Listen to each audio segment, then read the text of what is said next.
All right, I think we're all good except the screen looks funny. Let me move my journal entry over and see what that looks like as we begin episode 14. Are you guys ready to play some Pathfinder? Yeah. Let's get it. Okay, darn it. Oh, shucks. Let me turn up the lighting on my camera here. Totally forgot. There's always something I forget. It's never a flawless session. There we go. Okay. Now it's recording me. My face cam on YouTube. Well, here we go. Episode 14. We got almost a full allotment of players, full allotment of characters. And tonight we're gonna pick up where we left off. We've got Dane, my good friend Kyle. What's going on, Kyle? Introduce yourself and your character. What's going on? What's up, guys? I'm Kyle. I play Dane, the human fighter refugee soldier from last fall, who's troubled by some nightmares as of late. Lady called Elias Daniel, I think, on multiple occasions. And, yeah, I got smacked a few times for that behind the scenes that you guys didn't see. I'll also be playing Valivor tonight. Once again, going to be playing Super Smash Bros. With my Super Smash brother over here. So, we'll see how that works. That's awesome. Rachel, you're with us once again. Thankfully, you almost missed a session. We were getting concerned, but there she was. No, I wouldn't miss it. I can't let anybody else play Elias. He's grown too close to me. Please don't die. Please don't die. Yeah, I've been playing Elias, the champion, and it's been pretty interesting experience playing a liberator. And I was actually just talking to another champion lover today, and the ups and downs of playing this class. It's great. Mm. You always have something to do. Yeah. Nice support role character, really. I think. Yeah, if you need me to fight, I'll do it. If you need me to heal, we're going to sit down for an hour. And I'm going to lay some hands until we're both fully healed. Yeah, that's the way it is, too. It is. Well, that's good. Your other campaign is Pathfinder, right? Yes, it is. I'm very fond of Pathfinder. Yes, you are. Excellent. 3 cheers for Rachel. Hurrah, hurrah, hurrah! Thank you, thank you. And then walked in Patrick. Patrick, I worked on your backup character today. What's going on? Oh boy, oh boy. Yep. Got them all figured out. Yep, you do. You're all set. We'll save the details of your character till the point we introduce her to the scene. But yeah, Patrick and me have been playing Pathfinder for years now.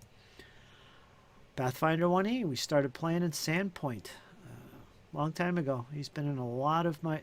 I think he's been in just about 99% of all my videos of live game sessions of Pathfinder. Yep. Did you ever play in my 5e campaign? No, I didn't. You missed that one. I remember asking you. Yeah, I think I was just too busy at the time. Yeah. Good fun. All right, well, we're all set, I guess. And again, Jesse won't be making it tonight. He'll be joining us in the post session. That's about it. So, but Valivor is here. And I should start letting you guys do some session recaps, but I'll handle it one more time. But prepare yourself. Next week, one of you might be doing the recap for the session. You guys can all give yourself 1 hero point. So you should all have 1.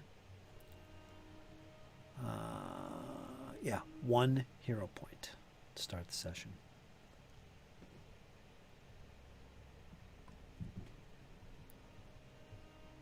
Yeah, that's good. Session recap. Last session. 2 separate videos. Yeah, it was. The party had been exploring the lower levels of the Gauntlight. They had taken the charge from the king of the gremlins, those little blue folk, to drive the mushroom-eyed creatures from their past home. Their home is deeper below, but they were forced up above the surface here, this upper surface near the Gauntlight base, by these mushroom-eyed creatures. The party agreed to this. They were going to get a lot of coin for being successful at this task, so yeah. Old King Strong drew him a little crude map, and on they went. They found the locations of where to get down below deeper, and where the gremlins used to live. And as soon as they got down under there, they encountered the mushroom-eyed creatures. One might refer to as Morlocks. First thing the party noticed is, wow, these guys are sensitive to light. They attacked mercilessly. The party defeated them left and right and explored even deeper, till eventually, somehow, they found themselves face to face with none other than the king. Another king. There's King Strong, which is the Gremlin King. And then there was this one character called King Growlgust, king of the Morlocks. The mushroom-eyed folk that drove the gremlins from their realm deep below. Amazingly, a combat didn't break out with the king, Growlgust. Instead, he welcomed the party's entrance to his chamber, and with great diplomacy convinced the party to take up a quest for himself. On top of the quest of the gremlins, the party's got all kinds of quests all over the place right now. But this quest was to help the Morlocks and the dwellers in the lower chambers of the Gauntlight to free themselves of the tyranny of this dastardly creature known as the Drake. Whatever that might be, who can tell? Some might think it's a dragon of sorts. Harkens back to memories when the party earlier was exploring the upper levels of the Gauntlight. They heard in the distance flapping of great wings, the screeches of some giant creature. Could that indeed be the Drake? Dane would think this in the back of his head, I'm sure, because he heard it. Who's to say? But that is the charge the party is currently endeavoring to succeed at. King Growlgust showed them a small little hole in his kingly chamber toward the west, and in that little hole, big enough to fit a man, was a cavern that led further west, in fact, more towards the northwest. There, it opened into a cavern with wreckage of boats, old boats and woods scattered all over the floor of this one little chamber. The party wasn't much sure to make of that.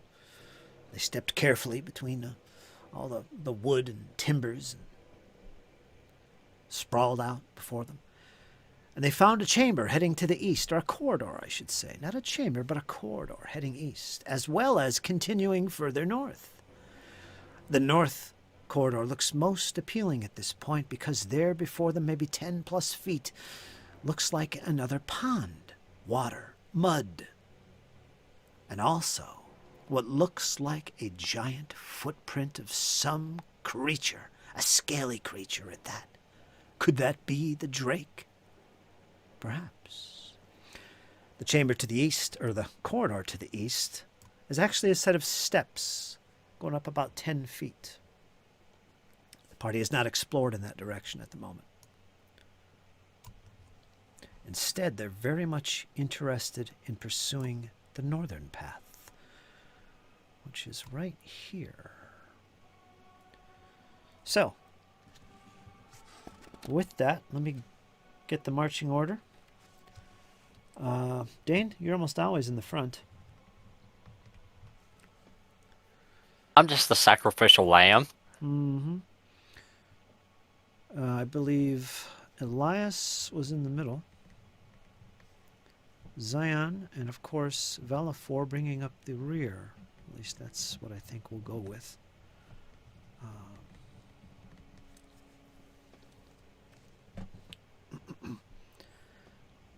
Zion steps forward. I don't know what that track is.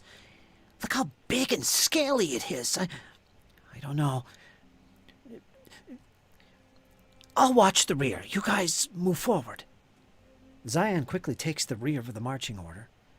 Dane, paying no attention, leads the party. Looking down at the ground in the mud, he sees this three-toed creature. It's big. It's like a foot and a half in size. Whatever it is big.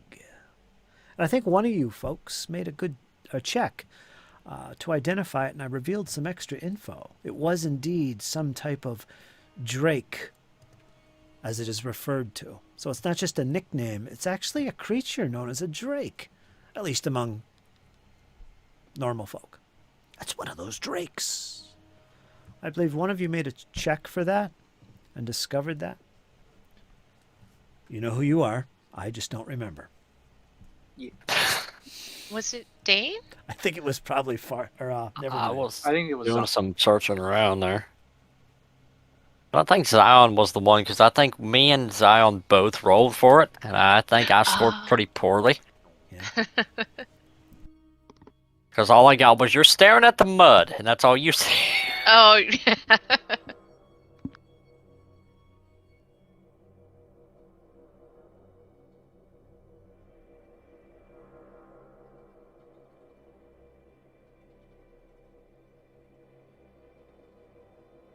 We can't hear you, Fritz. Test, test, test. Can you hear me? Yes. Sorry, I was muted. Dane, Elias, Velafor, and then Zion is bringing up the rear.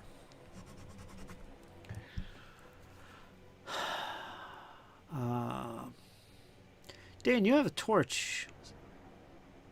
An ever-burning torch, a magical item. Strapped Yes. to your shield, don't you? Yes. Okay.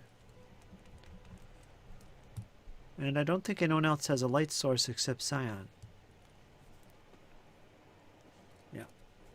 He's got that spell going. All right.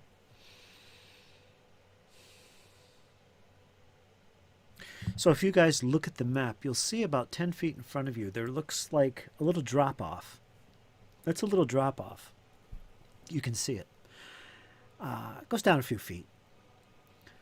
And before you in the north, it looks like this tight-fit, 5-foot-wide little entryway that ends at this ledge. It opens up into a much bigger natural cavern. You can see it with your torch. This is a pond. You can see it. There's water out there. A pond below the pond above. If you remember, there on the upper level there was this big pond that surrounded the whole Gauntlight. This is down below, and there's another pond. Interesting. But that's what you see before you.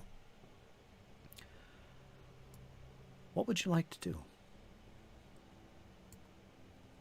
How deep is the water? You approach the edge and take a look down. This ledge goes about 5 feet before it hits the water. And it's murky. It's dark. There's no way to tell just by looking at it. However, straight ahead, all of you see this, especially you, Elias. You were paying attention here. There's the flicker of light ahead. Something bright is coming towards you from the west.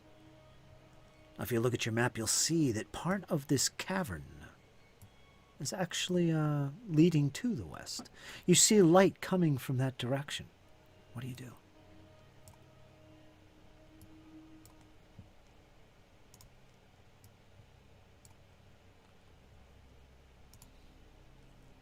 Do we head to the light, Dane? I mean, we were hired to fight a dragon, so I guess we're gonna fight us a dragon. Dragon with a how do we torch. Yes, dragon with a torch. Question is, how do we get across? Don't know how deep this is. If any of you would like to make a perception roll blind, you can do so. This is to listen more than anything. Well, can- Dane, if anything comes to it, we can just use one of these boats, fix it up, and Well, see we how have far we rope. get. I mean, we have rope. We could lash the pieces together that we need. Dane, Elias, you both hear it. You're at the head of the group. You hear what sounds like something is moving in the water. But it's a regular sound. It's like whoosh, whoosh, whoosh. It's this very similar repeating sound. It's just faint, though. It's very faint. And it seems to have something to do with the light, and it's coming closer. And it's coming closer.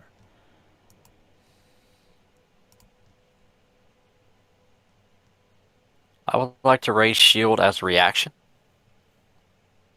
Defensive.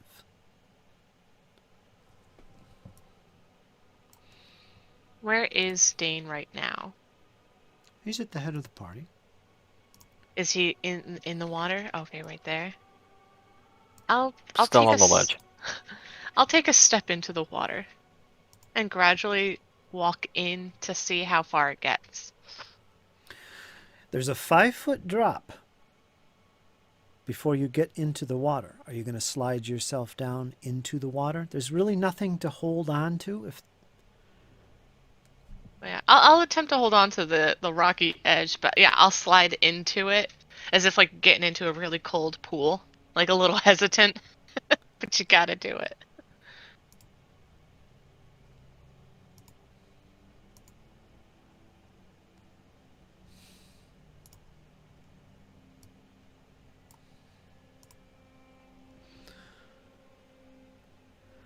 You walk up to the edge. Dane is right there near you. Valifor bringing up the rear. And you begin. Are you holding on to her, Dane? I assume you're kind of, or Yeah, him. Sorry. kind of. Hold on to the shield. Yeah, you're helping I'm Elias. Take my arm, Elias. Take my arm. I'm gonna need it. All right. I grab on. Okay, there's no need for a check here. You're not going to slip. He's got a good grip on you. You kind of go down into the water and your feet begin to hit the water. You're kind of holding on. You're flat-footed at this point. And your foot slips into the water. You can't feel an end to it. It's up to about your halfway up your shin. If you go in any further, you're going to lose your grip at the top.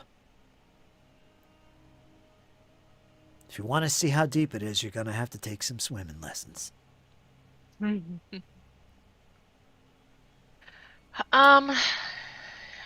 going to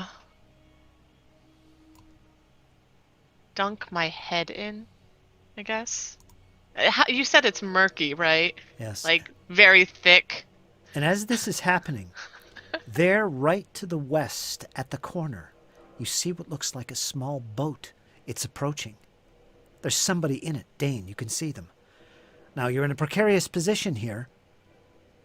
You're holding on to Elias, who's about to slip into the water. You see somebody approaching maybe 15 feet away in a small boat. And they have a torch in their hand. They seem to be moving the boat forward. I'm going to attempt to pull Elias out of the water so I can get my other hand free in case I need to throw down. No problem. You pull Elias up and out of the ground as long as you're not resistant, Elias, correct? No, I'm not resistant. Phoom. Just soaking wet. You pull Elias up. Hold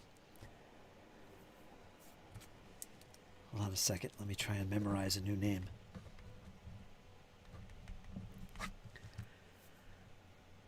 Magnolia. You're pushing through the water in this little dinghy boat. There to the south, as you come up around a bend, that flickering light you saw earlier and have been moving towards now comes within sight. You can see it. Maybe 15 feet away, you see a group of people.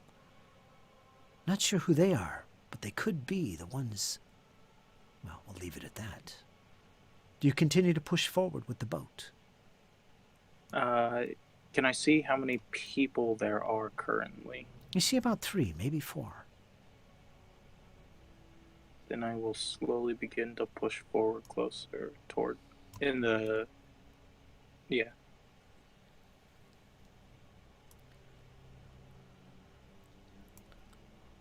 Just then Elias steps forward. Oh, that boat looks strangely like a woman.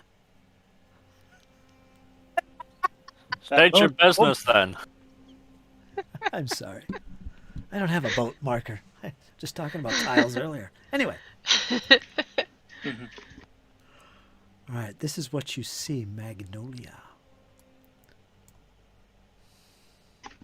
Yeah, so to like get into more description, you see a shorter human woman, about maybe like 5.5 feet tall, but despite like their shorter stature, uh, they possess like very little um,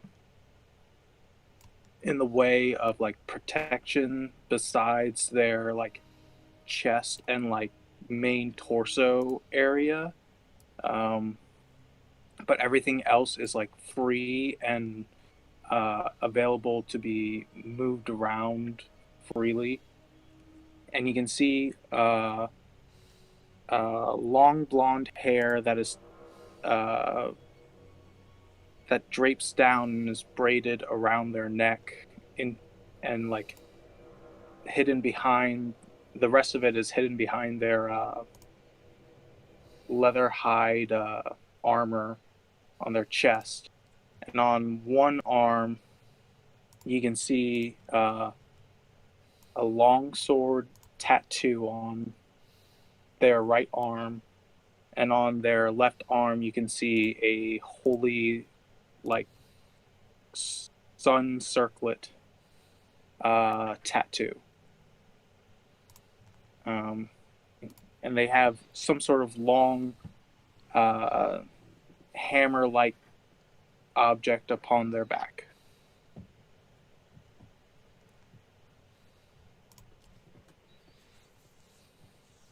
Okay. This is what you see coming towards you, Dane, Elias, Bellafor. How do you react? Dane's just standing there cocking his head to the side, like, what?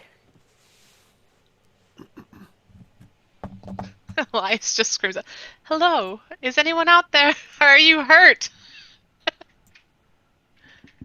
Can you not see me? Do I see exactly what was described? Down to the tattoos?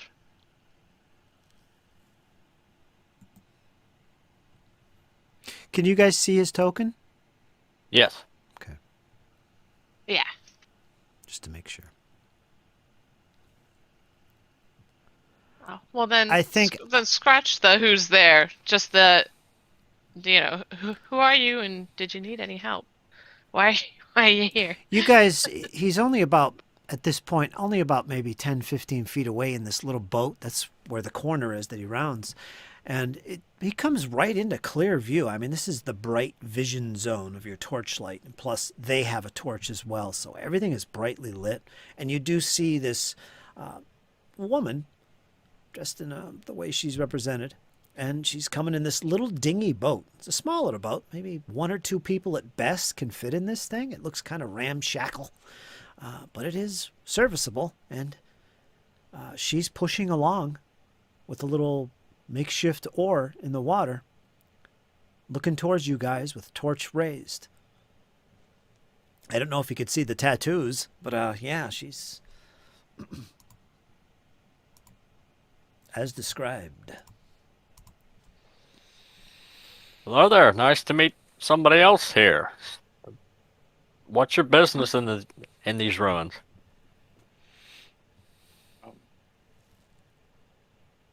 She doesn't respond for a brief moment, and then I was sent looking for a party of 4, similar to yourselves. Friend of a friend was looking to make certain that their allies were safe. Well, yes, we're still alive, if that's what you're asking. I would certainly hope so. Otherwise, I have kicked the bucket without my knowledge. Yeah, that or we're all ghosts. Well, come on aboard. Come on Okay. over. I'm Dane, soldier of Last Wall. Dane sort of waves the shield. I do not know this last wall that you speak of, but it sounds interesting. It was completely destroyed. You won't see it again. Roger. It's okay. I don't know much about it either. I'm Elias, by the way. I call him Daniel from time to time. Don't worry about it. I'm not Daniel. It's Elias. Uh, we don't need to get her involved in that. Don't scare her off. Do you You help? said Go ahead. you said your name is Elias? Yes, that's it. And you were You may call me Lady Raiju. Lady Raiju. You got a nickname? Uh, you may either call me Raiju, or you may call me Maggie. Maggie, that's simple enough. I'll just call you Milady.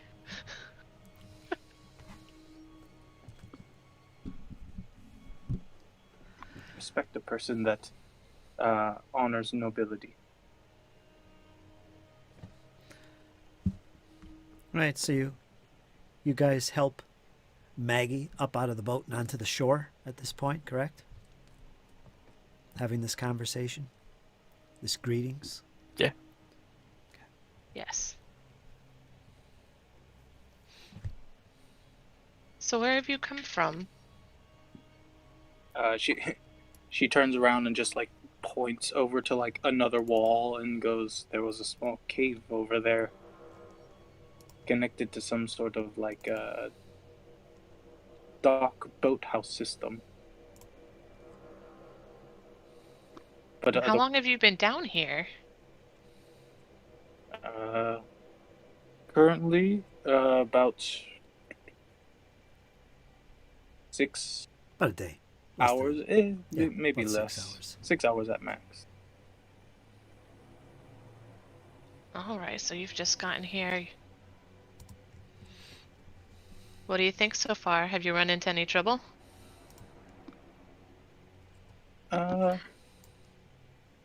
Just interesting symbols and whatnot. You didn't happen to run into any drakes, have you? No, why would I run into drakes? It's a long story, but we've been hired to fight a drake to get these people to leave so that way we can give their territory back to some other people. It gets complicated in a hurry. I just wanted to kill him and be done with it, but Elias wouldn't let me. So, if you're going to be sticking around, we could actually use all the help we can get with defeating this drake. We haven't seen it. We don't even know if there's a drake around here. We've just been told there is. We got to get rid of it. But I've never been face to face with one before, so I don't want to go in unprepared and unmanned.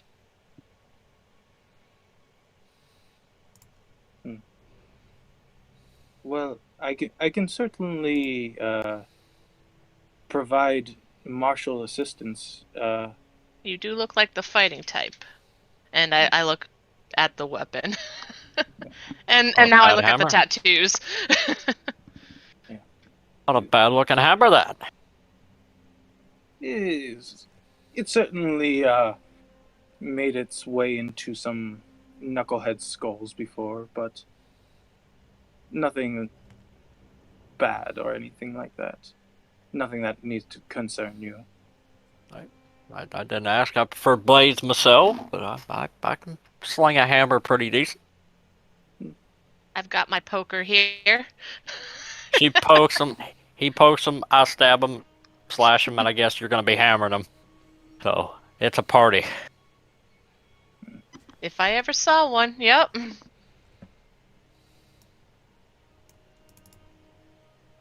All right, so you've gathered yourselves together. You've reorganized yourselves. I guess you're kind of hooking up here, right? Yeah. Okay. Where would you like to? Where would you like to be in the little marching order they have here before they explore any further? You do have a boat here in front of you, by the way. Where would you like to be, Maggie? Um, Right now it's Dane, Elias, Velafor, Zion. I would probably put myself behind Dane, but in front of Elias. Well, actually, I'll put myself behind Elias as well, since I'm carrying a torch. That way, we can provide light throughout the whole entire party. You came here on this boat. I can't help but notice you came on from the west side, and we've spotted tracks here, following that Drake that I'd mentioned. Now, when you were coming from the west, did you happen to see forward? Did you see anything along that area? I can't help but think that we might have to go that way if you didn't run into the Drake already, you know? No, I encountered no such creature. Then I think maybe we gotta head east. I mean, if it's not where you came from, then it's got to be in the other direction. The question is, how do we get everybody across? Are you familiar with riddles, Dane? Here and there. It's just like the one with the boat, carrying it across that can only carry so many people. Yeah. We'll put 2 people in and the rest will swim. All right, so this little boat, it looks relatively stable. It looks like bits and pieces of it have been hastily built. It's not in the best of shape. Looks like it might have came from that pile up of boards behind you and some broken up boats. But it can hold at the most 2 people. More than that, and it's really getting to that water, it's starting to sink, and, it might be a little bit precarious. So you judge. But it is, something you can jump in if you want to do so. Right now it's 5 feet below you at the edge. Just kind of settling there. The water has no motion to it whatsoever. If you'd like to How slide. about Elias and Valifor? You guys take the boat. I'll swim with Zion. Dane, don't worry about it. I'm already soaking wet. Let me swim. I don't mind swimming. I'm taller than you. I might find the bottom. And just like that, with a snap of fingers before anyone can react, Elias dives off the edge and into the murky water. He's totally comfortable with it now. Let me get right in there. Dane sighs loudly. All right, what kind of armor are you wearing, Elias? I believe it's chainmail. Chainmail? Okay, you start to sink almost immediately upon entering the water. Not to say like, uh-oh. I'm not going to do that. I'll let you, before you jump into water, I want you to take that into consideration. You're going to end up drowning. Keep that in mind. Well, no, he's going to jump in. Right, But he's going to hold the edge of the boat. Okay. Kind of like a mini floaty. Has anybody Just been something to guide. Has anybody been keeping watch? Everybody's kind of like conversing here and talking. Valifor. Valifor's been keeping watch. Of course he is. Okay, Dane, go Yes, ahead and yes. make a blind perception roll for him, just in general. Not that there's something out there watching you in the shadows, but just go ahead and make that roll.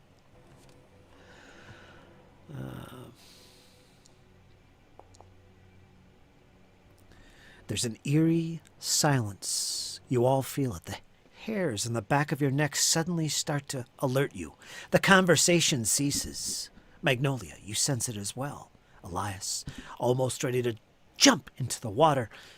You all pause. You see motion. You see the boat, the little dinghy boat, begin to rock back and forth. Something is moving. Whereas the water before was dead. There was no motion other than what you created yourselves. You hear a splash, maybe 20, 30, 40 feet ahead of you. You suddenly see ripples begin to approach the shoreline. Something has moved in the water. Do you do anything? I'm going to take a rock and throw it. Magnolia's going to click a little harness off and unsheath her great pick.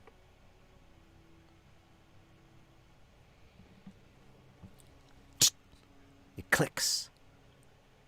And immediately is revealed this pick, magnificent looking tool, weapon. You all see this in her hands. You look over at Magnolia, your newfound companion here. Elias reaches down to pick up a rock, pulls back, and throws it. Whereabouts you throwing it? Straight up ahead, out of sight, far as you can. Just until the edge of the torchlight. All right. Let me see how far away we are in here. What's the distance like? It's only about 20 feet, still in the bright lit zone. There you see the water go splunk. Now Donnie goes into the water. Or did you try and skip it across the water? That's always an option. I don't think I could have found a flat rock. Okay. We'll just say it's just some fist-sized stone. All right. Some debris. Just as it hits the water spouts up and begins to splash down. And almost immediately before you, right in that location, you see it. Its head suddenly pops from the water. Whoosh! This big green-looking face. You can see it. It's in the light. You can see it within your torchlight. You see it, Magnolia. Dane, you gasp. There it is. Could this be the creature? It begins to reveal more and more of its massive body. It looks massive body from the water. Can you guys see the token? Yeah. Yes. Dane's going to squeak loudly, You do. very femininely. Very- Magnolia cocks her head to the side as this is uttered, or like going back to him. All right, let's get everybody set up and we're going to roll some initiatives here because I have deemed it so. Let me get off the measuring tool. I hate when that happens. Try to move people around and you're on the measuring tool. All right, Also, there's- because Magnolia's weapon is two-handed, she would have had to drop her torch on the ground where she stands. Okay. I actually put your torch out, but I made a note that you still had it lit. Mm-hmm. All is good. You put Dane on the edge there. Elias. Then we got Maggie. And then we've got Bellafor bringing up the rear. That's all we're going to put on the map at the moment. So here's where you guys are. This is what it looks like, actually. Let me move Bellafor up a little bit if I can. Go ahead.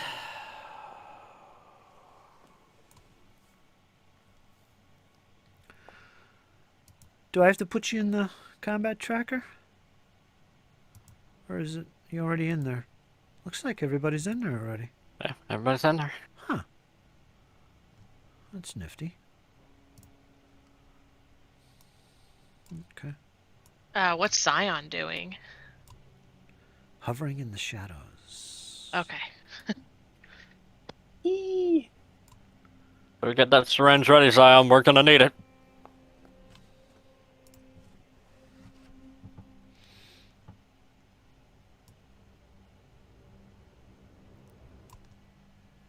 Creature's right there. I don't know why it moved. And let me get this out of here. Blunk. Let me turn the torch on for Dane. There you go. And you said you had a torch at your feet? I'll put the actual torch right next to you. Like that. Is it showing light? Oh, it's invisible. Hold on.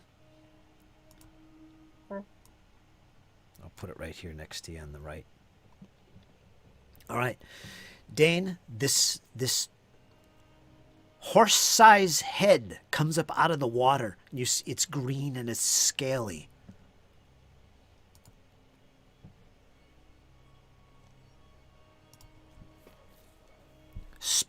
Splash! It leaps from the water. This is what you see.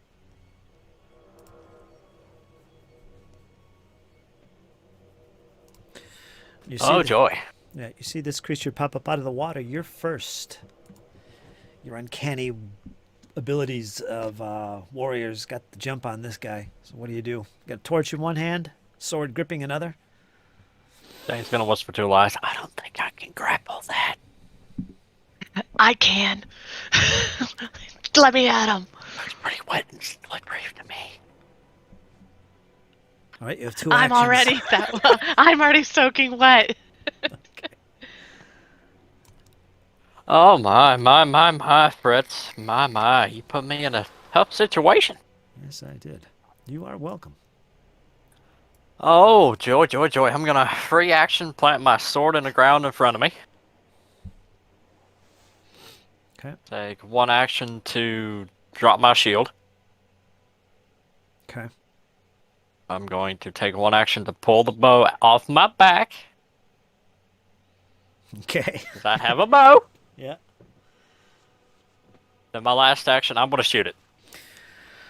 All right, I'll let you shoot it. I think technically it takes 1 action to retrieve a weapon, and it almost always, if it's a two-handed thing, if it's a two-handed weapon, it always takes an action to grip it with the second hand. I think technically that's how you would arm the bow, even though it has a reload of 0 or 1, depending. Okay, then I'll just get it ready then. I'll let you shoot.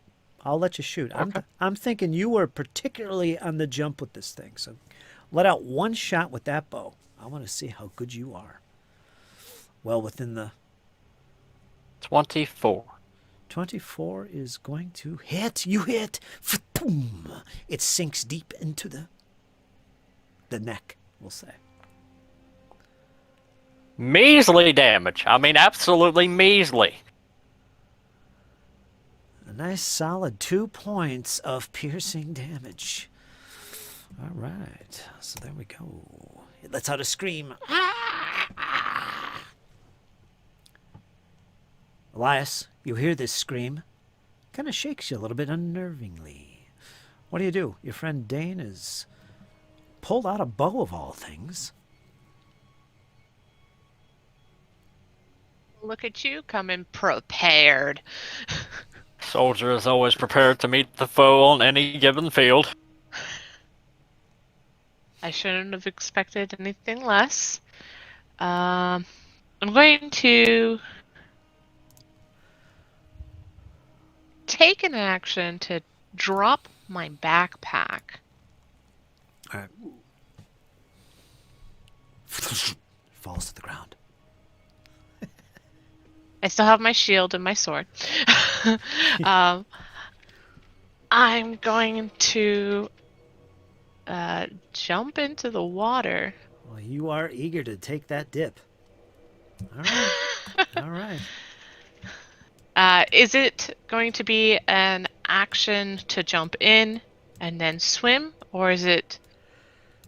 That's going to take an action to do the jump. Okay. And then you could spend So, an action swimming.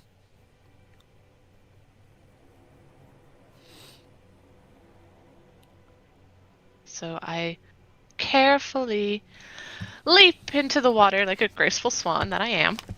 Okay, let's look at the rules for sinking. I was not kidding, but we're going to go there. We are going to go there. All right. Well, I don't have my backpack. You don't have a backpack. So all I have is my 2 bulk armor and a couple bulk for my sword and shield. Okay, that's not bad. Oh, look at this swamp. Swamp rules. Cool. Arctic, mountain, desert, aquatic. I think we're going to be looking at aquatic rules. Currents and flowing water. Visibility. Doesn't seem like there's much there, though. Underground, climate. Natural disasters. Oh, no! Tornado! Let me take a quick skim here. Cobalt tornado!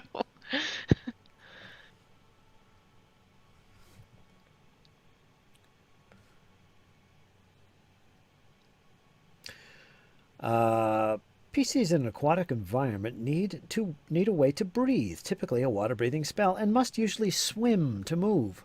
Though a PC who sinks to the bottom can walk awkwardly, using the rules for greater difficult terrain. Characters in aquatic environments make frequent use of the aquatic combat and drowning and suffocation rules on page 478. Oh, I love this. I love this. Okay. Yes. I'm only assuming drowning and suffocating happens when I fail a swim check. Yeah. Aquatic And combat. my con modifier +5 worth of air has Yeah. been depleted per however many rounds. Good catch. Let's just go to the swim thing and take a look at that. What is that, athletics? I believe so. Okay, athletics. That's essentially Let me what you're just doing. let me get down my my how long I can hold my breath, just in case, you know. It's just Right. good information to have. You look that up. Yeah. A swim is basically propelling yourself in the water. In most calm water, which this is, you succeed at the action without needing to attempt to check. If you must breathe air and you're submerged in water, you must hold your breath each round. If you fail to hold your breath, blah, blah, blah, blah, blah. You can drown. Page 478 talks about drowning. If the water is swimming in a turbulent... No. If you end your turn in water and haven't succeeded at a swim action that turn, you sink 10 feet to get moved by the current. And I've got 7 rounds of All right. holding my breath in case I fail. All right. I wasn't prepped for this. I didn't think somebody would jump into the water, but here we go. We're going to do this. Here we are with Elias. Let me at him. We'll say your one action was to leap forward, bloop, splash into the water. Now your next action is going to be to make a swim check. Well, your last action, because you had to unhook your bag, your pouch. Yes. Pack. Okay. So now you're going to make a swim check. It's one action. Go ahead and make it. Well, unless dropping my gear is a free action. Yeah, don't hook it. All right. Okay. Unhooked that. I leaped into the water, and now I'm going to try to swim since I don't have a swim speed.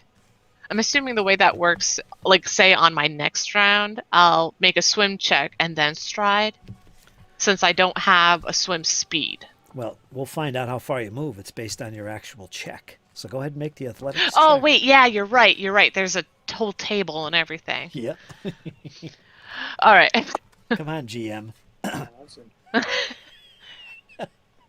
Hey, my players haven't gotten to swimming in the ocean yet either. Not soon, maybe soon. All right, so you said athletics. All right.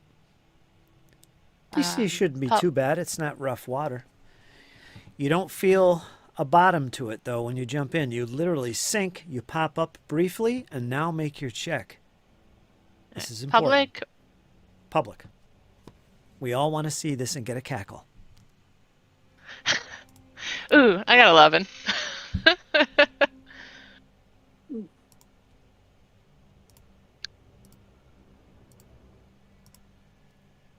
11, you say. May the dice gods be merciful upon you.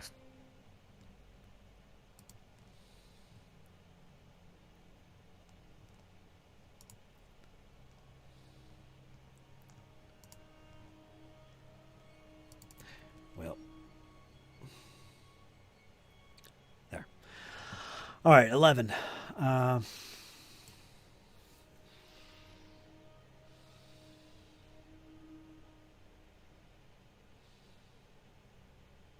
What's the DC for untrained? It's 10, isn't it?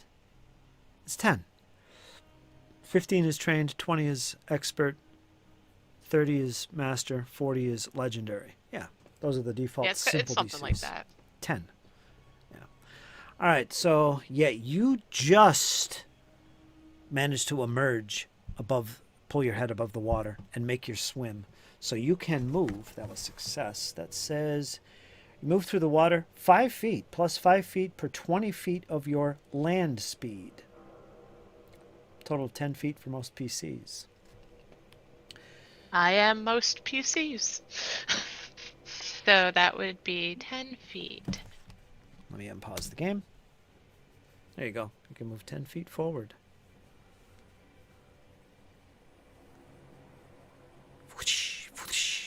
You see Elias kicking and pulling at the water. Shield and sword in her hand, or in his hand. There we go. That's as far as I go. Paddling Excellent. away. Get the good old doggy paddle. I think you Hard got to move in this armor. I think Elias has a death wish or something. This is crazy. Wow.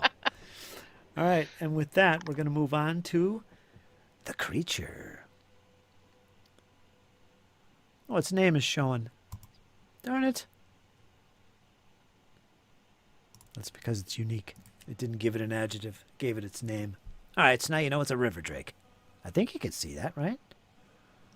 No, it has some weird name. Frenzel lick the dish. Well, now we know it's a river drake or whatnot. Yeah, I did That's that all because right. I gave it away. I didn't realize I had it hidden anyway. Oh, well. Oh, if you highlight in the carousel. There you go. Mhm. Yeah. All right, and I hit it again. All right, so he's up next. What's that, Patrick? I don't know that it's a river drake. I just look at it and go, "That's a thing in the water that I need to kill." Yeah, that big green With horse large with wings. teeth. Yeah, with wings. How far away are you from it? I can't tell by the grid on this map. It's hard to see. There's 5 feet between us.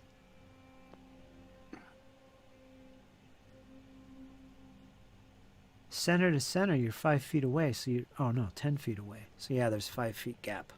All right. In that case, it's going to take a move action. It's going to fly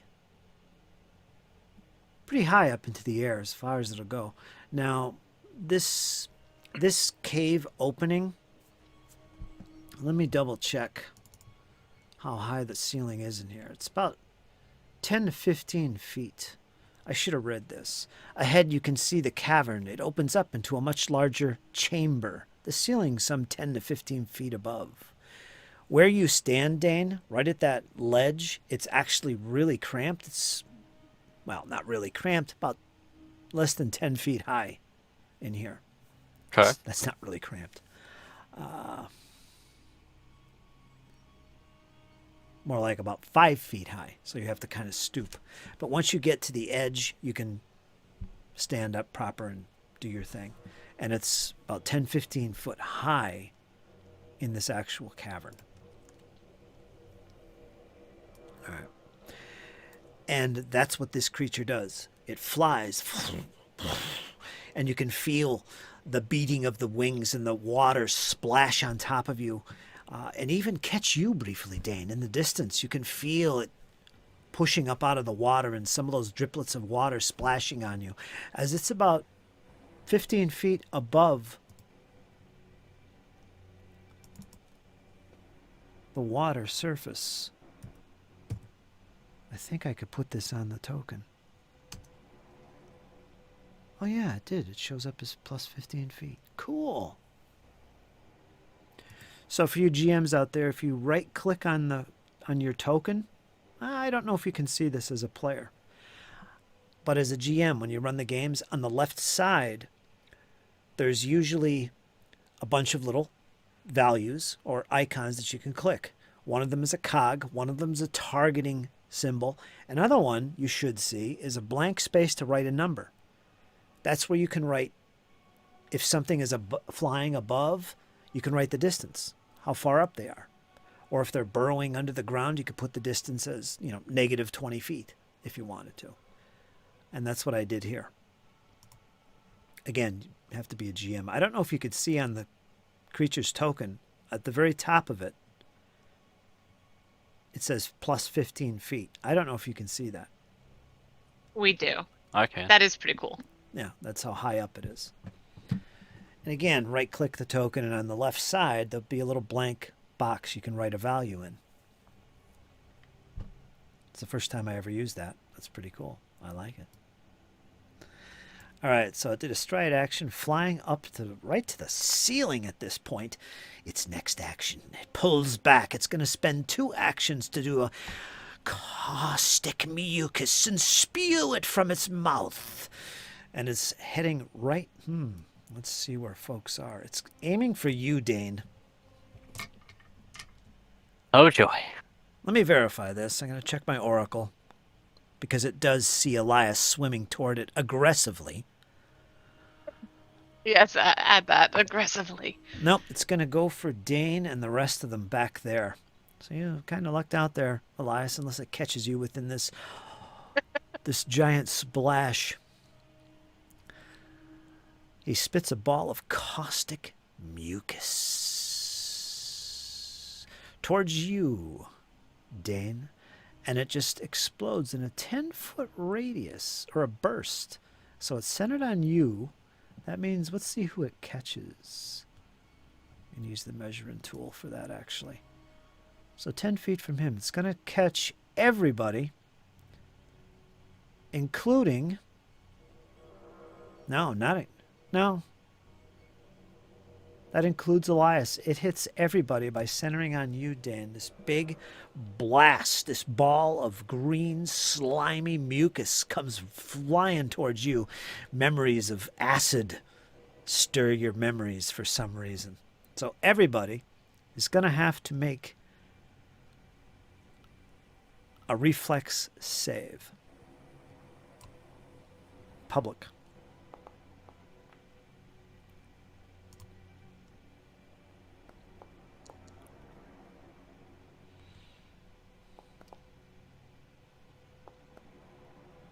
Hey. Oh my. My dice didn't save though. God dang it. I'm assuming this isn't a spell. It's just like something part of the creature. It's hard to tell when to use my divine grace. It's arcane and evocation, but it doesn't have the magic trait. So if you want, look up arcane and evocation in the traits rules in the back of the book, the index. See if it says anything about that. Because even non-magical attacks include traits like that. I'm not sure why. But what makes something magical is the trait magic. I know that.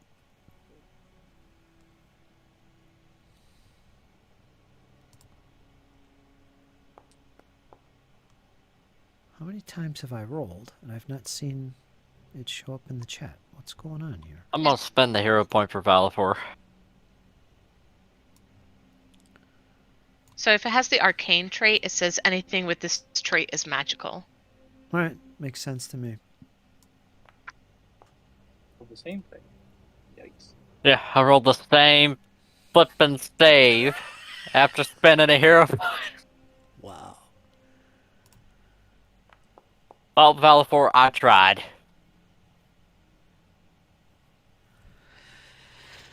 All right. This is a basic save. So let me see what you all got here. I'll look at your last rolls. Elias, you got a 24, correct? 26 if you include my divine grace reaction. All right, so it's 26. Yeah. Oh. That is going to be 5 points of damage. 5 points of acid damage you just took.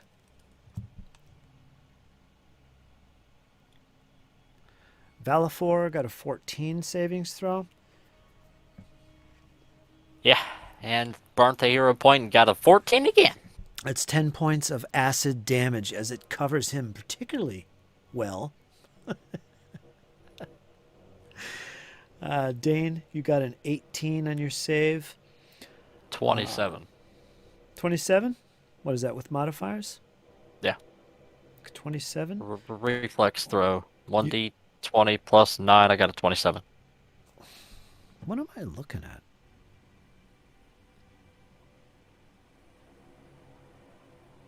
Oh, I was clicked on your token when I was rolling the creature's damage. So it was coming up as a different value entirely. That was me rolling that. You are going to take 5 points of acid damage.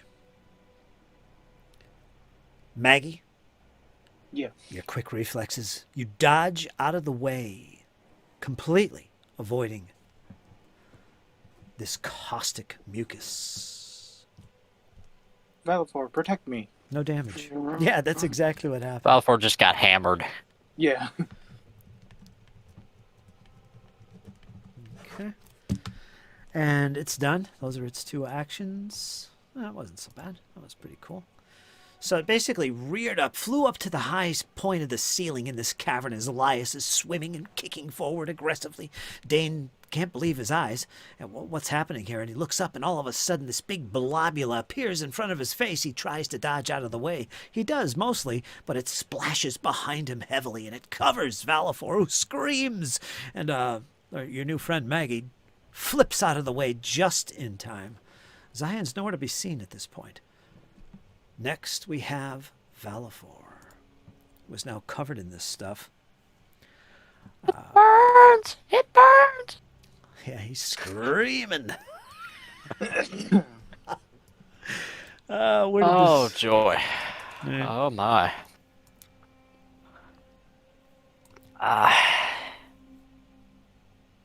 Is there like a rock I could pick up to throw at this creature? Sure you could. Little stones laying around here and there. Elias found one. There's one right next to your foot. What do you want to do? Alright, then Valifor will pick it up since he's obviously wielding a great sword. He ain't getting involved if it's 15 feet up in the air, so he's just gonna start chucking rocks at it. All right. Go ahead and make a ranged attack. With whatever you have. It'll be the same thing. He's trained in it, unarmed. Or a simple weapon, a rock.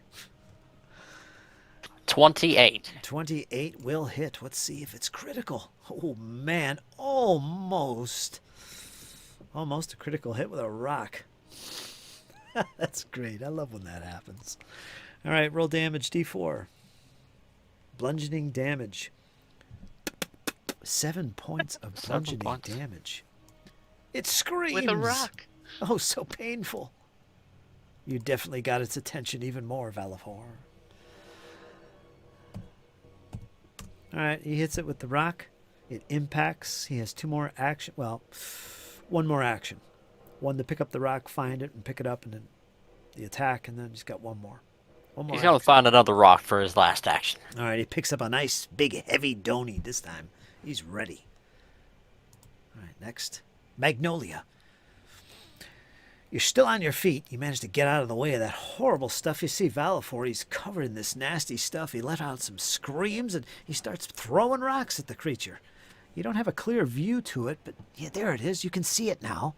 It's flying above the water, maybe 15 feet. What do?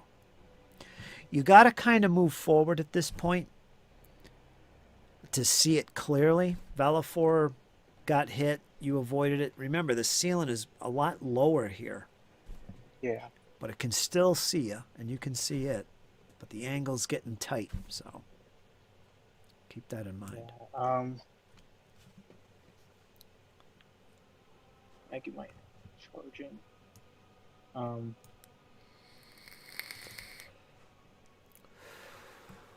This is great. Yeah, I guess I'll rip off my backpack and pull out a javelin. Okay. What's the range we're looking at here?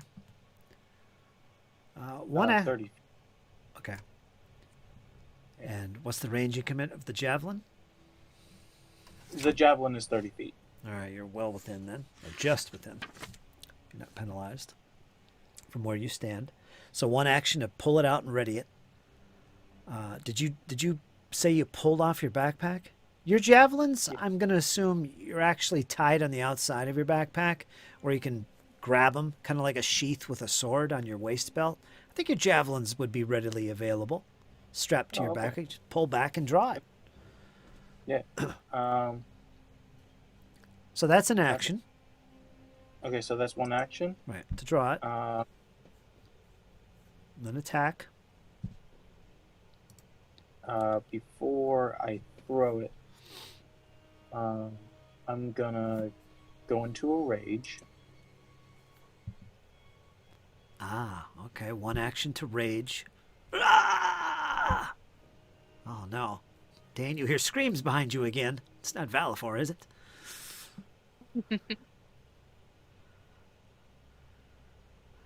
So, do you want me to put the macro on you? Because I have it here until you find it. It'll update all your stats for you. It'll give you temper. There's a macro for it. I don't. There is. I'll put it on for you. If you can't find it, I'll log into your character tomorrow and I'll drag the macro to your sheet. Yeah. You're basically getting 3 hit points. Is it 3 temporary hit points? No, 5. 5 temporary hit points. It's on your sheet. Yeah. And some other little goodies for rage. And then I just get. Oh. Oh no, I don't want to get. Go ahead and make. I get +1 to damage for my javelin. That's all I'm thinking of. Yeah, let me see if you have some kind of.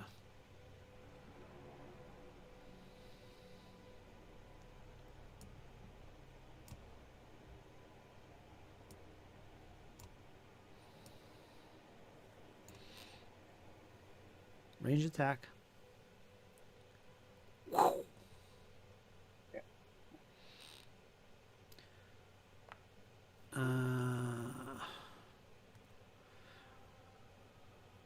30 feet thrown attack. Do you gain any bonuses for your attack because you're raging? Or is that just for damage? I don't get a bonus to attack. I only get a bonus to damage. Well, I actually might not even get a bonus to damage because it's a ranged weapon. Mm-hmm. So 18 is going to...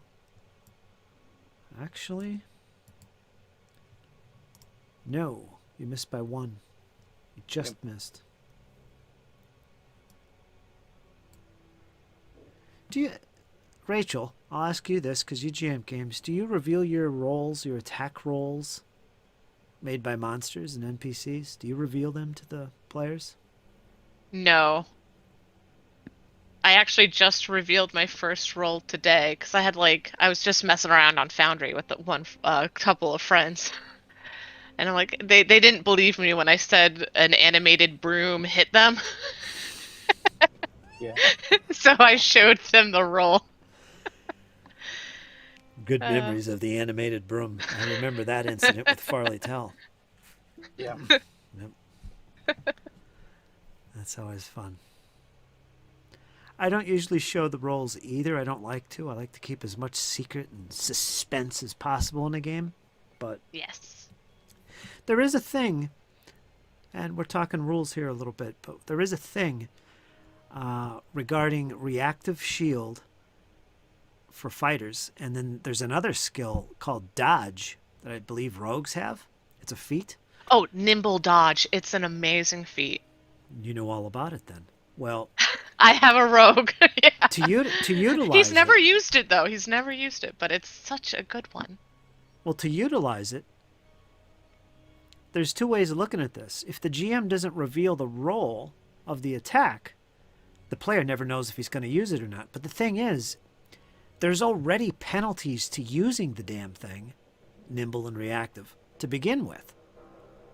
So you're actually doubling up on the penalty of the player by not telling him what the monster rolled.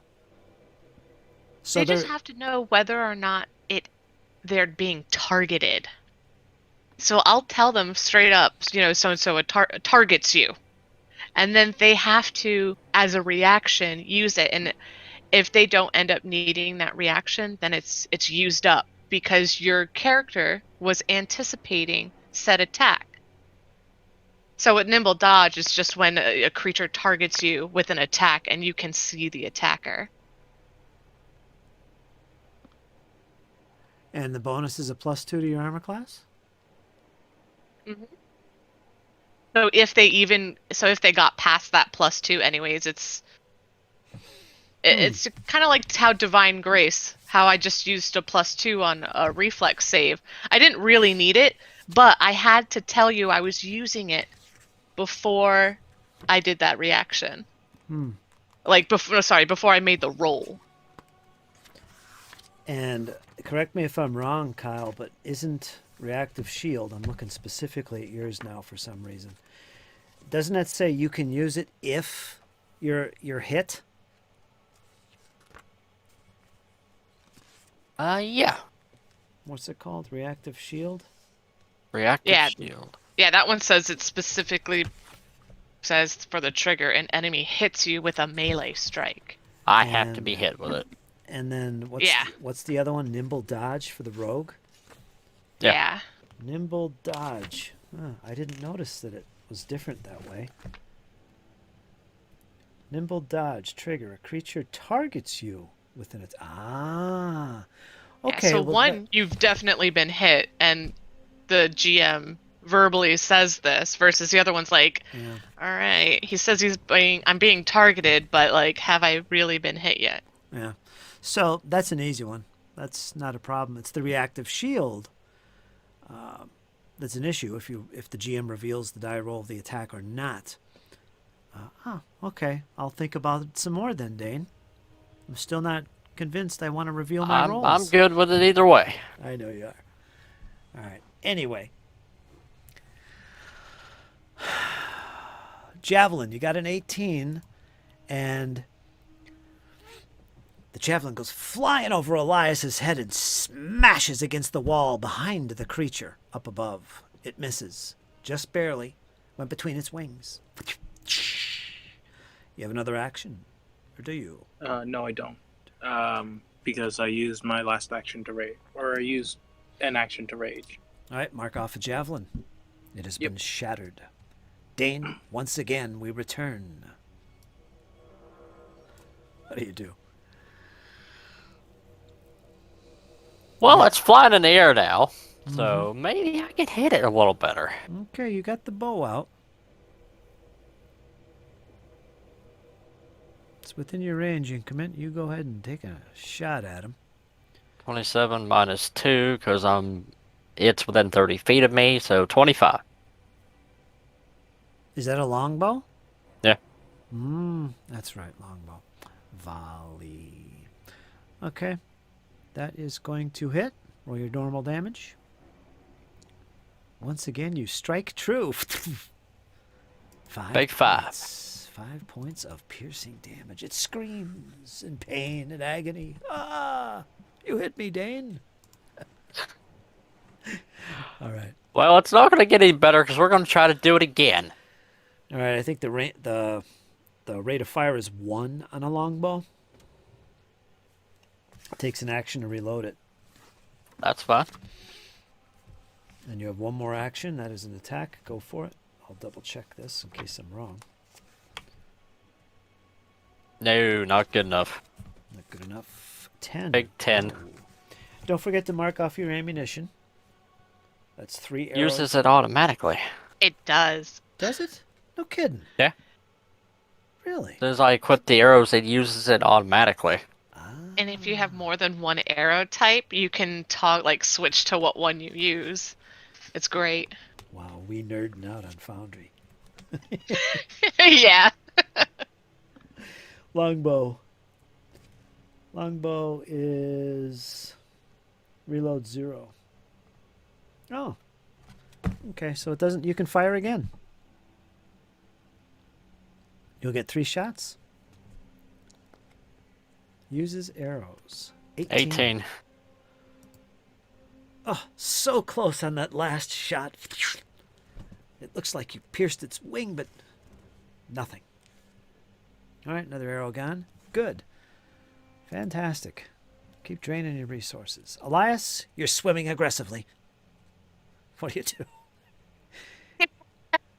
He's 10 feet You away. ruined my whole plan.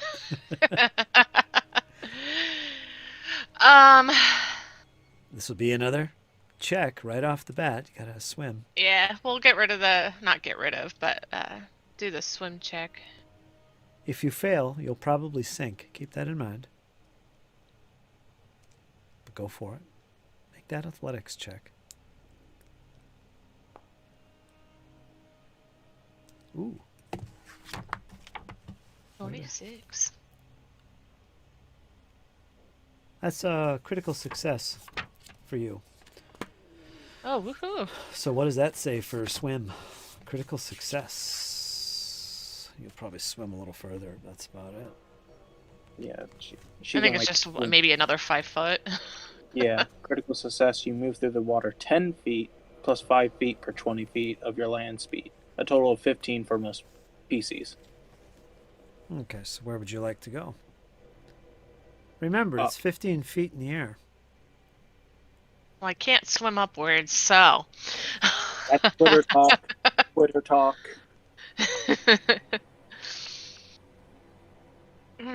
Now, you'll have to keep swimming. All right, that's the thing. If you stop, there's going to be some sinking going on. What you can do is either turn around and swim back and grab hold of the side. Wherever you want, you can grab hold. If it's within reach, you could grab hold of the side and you won't sink. I won't let you sink. But, so those are your options. Swim somewhere. Yeah, well, I got a whole 7 rounds of air. That too, if you want to go that route. Man, the initial idea was to grapple it and try to wrestle it in the water. That water slowed you down. That's all it was. Yeah, I had to drop my backpack, don't want to accidentally lose my items, 15 feet. If you want to move into the Drake's square. I'm going to move into the right beneath him. Oh, God. Directly beneath him. Then I still have one more action.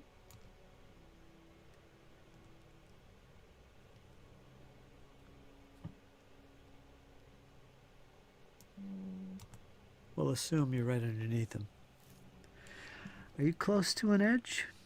I think you are. Yeah. If you count diagonally, maybe. The way I envisioned where he was pretty close to the back of that wall.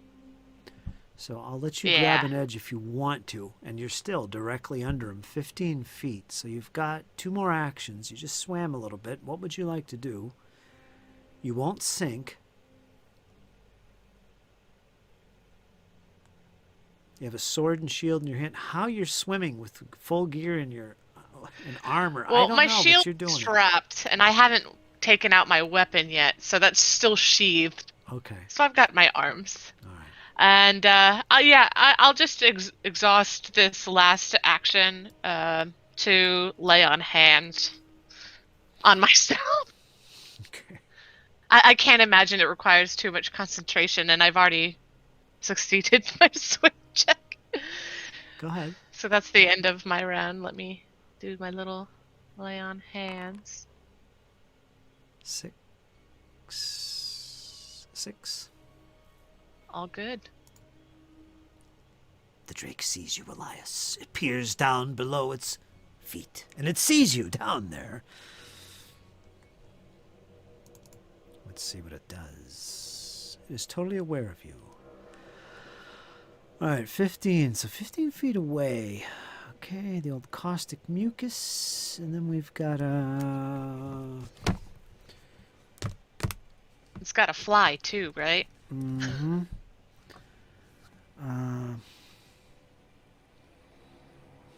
Oh yeah, it has to spend an action flying, doesn't it? Yeah, I had somebody who was facing a bat, and they stunned the bat while it was flying in the air. Just fell. And I think it was stunned too. So it just straight up fell from the sky. Well, not the sky, but from the cave. It flies straight at you, ignoring you, Elias, right in front of you at the ledge. That's its first action, and then it attacks with its fangs. Come at me, beastie. It's going to consume you, Elias. Oh. Prepare thyself for consumption. 28. I told you what it rolled. Hit, not crit. Damage is going to be pretty decent. You're going to take 17 points of piercing damage as it bites and clamps down on you a couple times, once in your leg and then over into your chest. Your armor is protecting you, but you've taken some damage. 17 points. You can feel the blood oozing from your flesh. I'm in trouble, guys.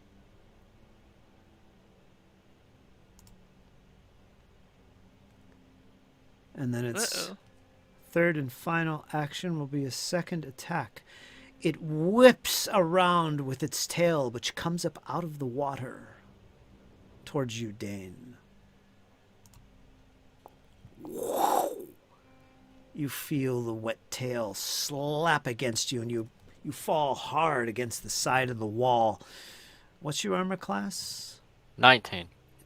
It hits you squarely, right in the chest. You feel the impact of this large tail that come whipping up out of the water. It's wet, and it slaps hard right into you.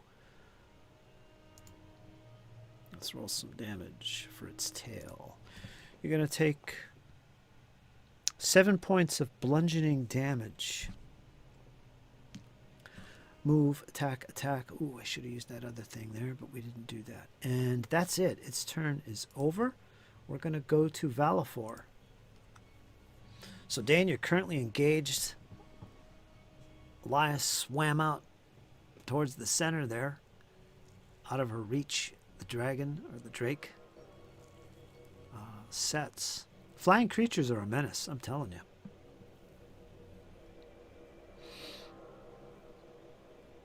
Now, that thing's in melee range now, right?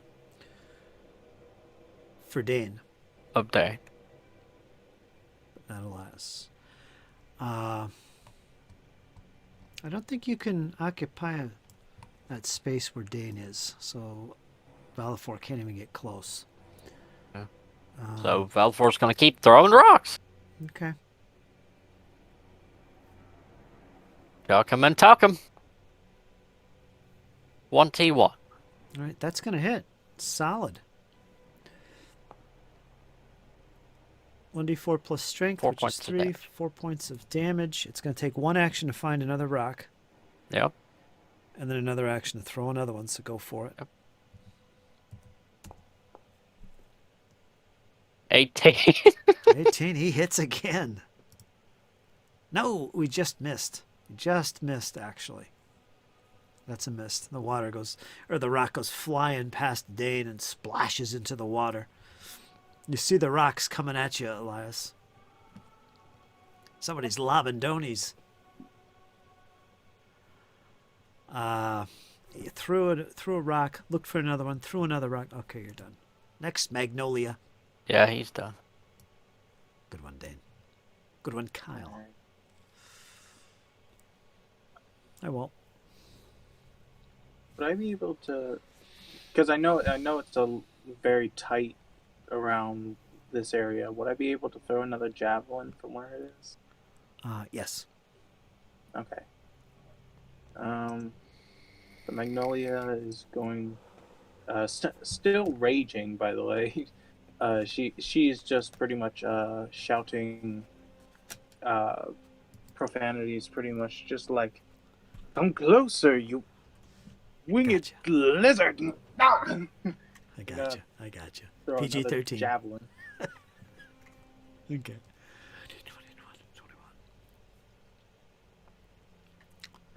Did I roll? Put the description. Ah, that's what it does. Okay. Yeah, works. Yeah, that works. 9. All right. You're a little too ragey. And it just Yeah. flies past it. So mark off another Power. javelin. That's the end of that. Alright, so I was did we say drawing a javelin was an action, or It's an is that action. just sort of like, okay? So that Yeah. was 2 actions then. Draw a javelin, throw a javelin. I don't think a javelin has a reload because it's a individual weapon. It's not like a bow and arrow. I don't think it has a reload, does it? Like if It you had a doesn't say bunch? so on its properties at Yeah, least. it has a dash, and a dash means something, of course.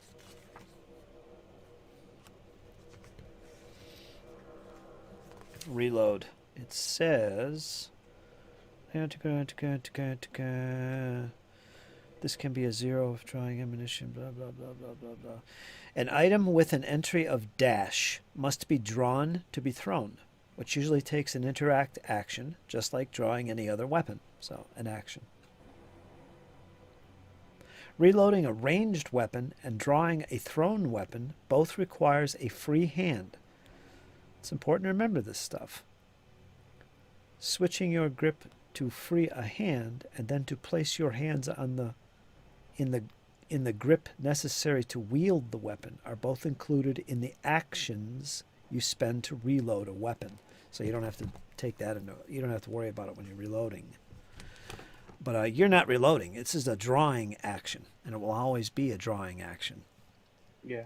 So one action to pull out the other one, an action to throw it, and Yeah. I guess I'll walk closer and see if it tries to get in a attack range of me. okay, its tail is pretty long. Yeah. Or that I can get an attack range of it. I don't know if that's a possible step. There, you're in the water. And I wouldn't be able to hit it there. You'd be in the water. Do you want to jump in the water? No. The water's great. Elias is splashing around there. Come on in. All right, Would I be able to strike it from there? I don't think so. do you have a weapon with reach? I think you're don't done think with with your reach. actions. You attacked, you moved. Did you draw? Hold on, I'm checking the Great Pig. No, it does not have reach, so no. Ooh. All right, so rather than moving, Come on, Patrick, you got this. yeah, rather than moving, I'm just gonna draw another javelin and get it ready to go for next round. All right. Number 3, ready to rumble. Yep. Screaming profanities. Dane, this creature just laid into you, it bit into you, and its tail come up and thrashed you about. What are you going to do? I'm on a free action drop my bow.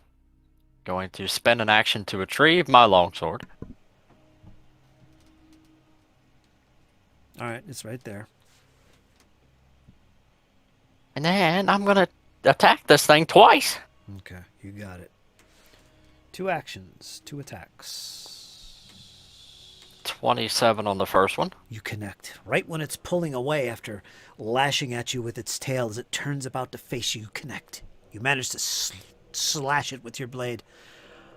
We'll assume this is Measly slashing. damage. We'll Yeah, assume slashing. this is slashing because it is by default, unless you say otherwise. All right, 4 points. You cut into its chest. It wasn't ready for that. You got it. Next. I better get ready because here comes another. 19. You just managed to hit it. Another slashing attack. Roll normal damage. So far, you're the only one having any real impact on this creature, and it knows it. It wants to finish you off, Dane. 9 damage. 9 points of damage. Slashing. Howls in agony. It's right in front of you, Dane. It's right above the water. Elias, if you were closer at hand, you could attack it. It's right at the surface of the water. Just within reach if you were there. It's a tight battle. Tight battle. Elias, you're up next. This slippery beast. You think about that. Give me 1 minute. You think about that. Okay. You think I'll be able to find those javelins you've been throwing? Maybe. It's the only thing I could do all the way out here.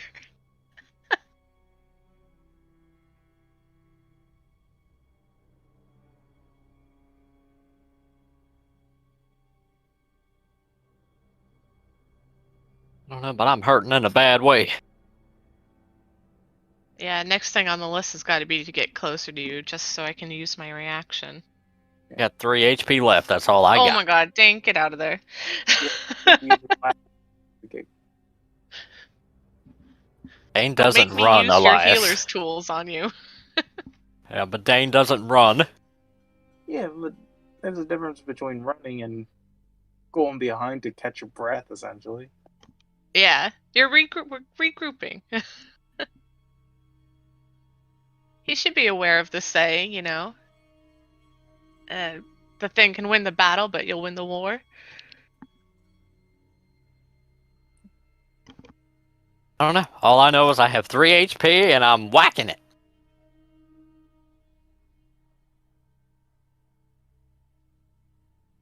I might do some disengaging.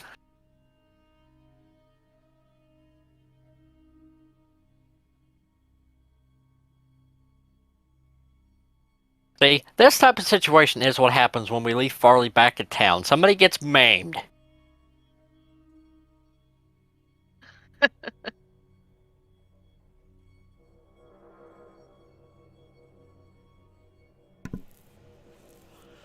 All right.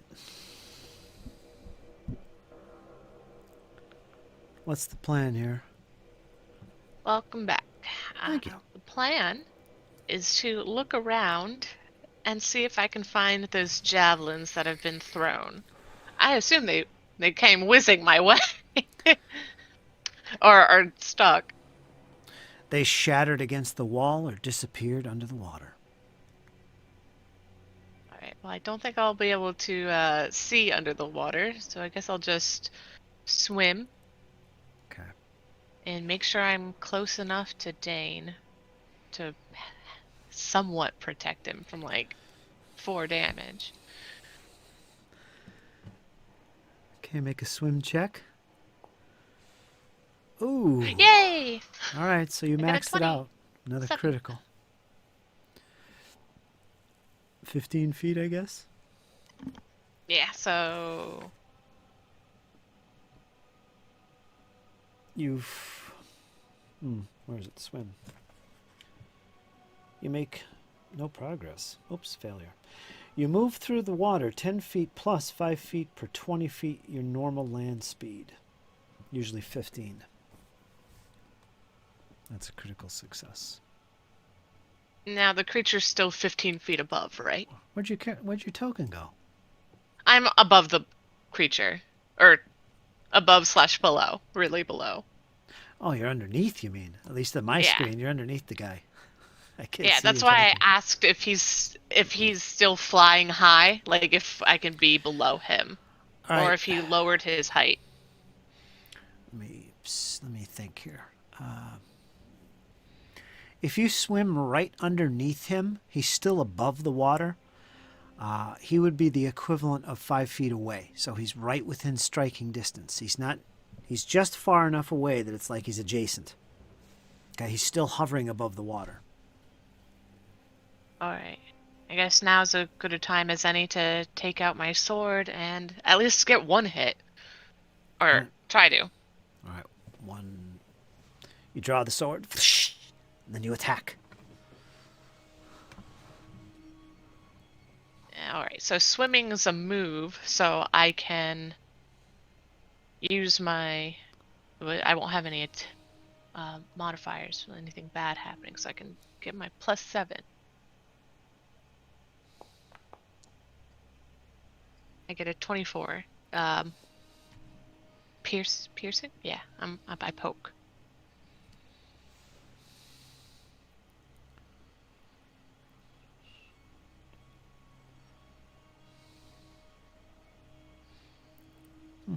Doesn't say it's piercing. It should. Yeah. On damage, it does. Oh, that was the attack. Sorry. Yeah, that was just the attack. Duh. I'm getting ahead of myself. You are. You definitely hit. It's not critical. You did. You stab up at it and you get it right in the butt. Ah! I'm making all sorts of splashing and Yeah. waving around trying to get at it. You got it. You got it. Roll some damage. And I do 8 piercing damage. 8 piercing. That hurt. That hurt. Things are looking grim for this Drake. It's near All right, death. make sure I'm out of the way before it dies. It splashes down on you. I don't need it squashing me. Yeah, you end up drowning anyway. Under the body.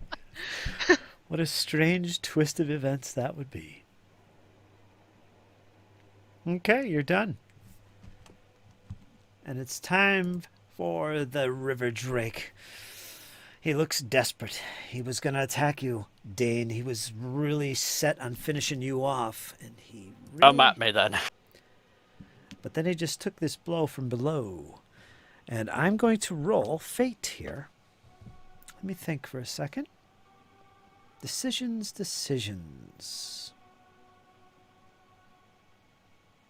Let me actually look at something real quick.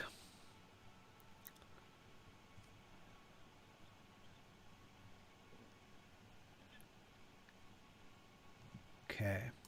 All right, that's good to know. So, it's currently flying. Just taking some pretty bad damage. It's near death. It's looking desperate. And... Oh, Yes? I'm sorry. I got super excited. So you know how I took 5 acid damage? Yeah. When you're in the water, you get resistance 5 to acid. Do I you already really? healed myself, though, but I figured Ah. mention that now while we're towards the end of battle, because I just added myself as flat-footed, following the aquatic combat rules, and then I read the resistance. Well, that's pretty So useful. yeah, my brain just went straight to fire, but I guess it's acid too. Sorry to interrupt. You can continue. All right. I just got so excited. I'll keep that in mind.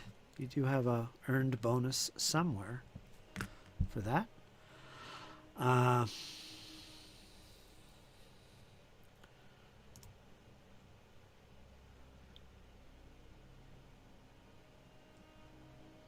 All right. Looking desperately.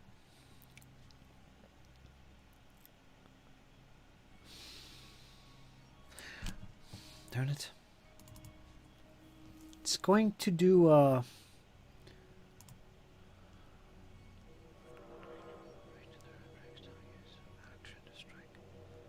darn it. It had a cool ability I didn't take into account. Well, it looks pretty desperate. It looks below. It looks at you, Dane. You can see that it's starting to breathe heavy. Its chest and its neck are starting to go in and out, heaving. And suddenly, it whips about, its head turning to look behind it as it moves in this direction, its wings flapping. And it rapidly goes out of sight and disappears, and until you no longer hear it, in fact. Since it moved out of my space, do I get an attack of opportunity? Oh, yeah, that's right. It was in where Elias Oh. was. Yes, you get that. Go ahead and make that. Oh wow! See if you What catch a it. good catch. A Do you have nat a hero one. point? Oh, Use a I hero do have point. a hero point. oh. Oh, no. That one. Not my Drake. No. 18. 18. Oh, that just misses. Just misses as it makes good its escape, going in the direction where Maggie came from. And you don't hear it anymore. Just flapping.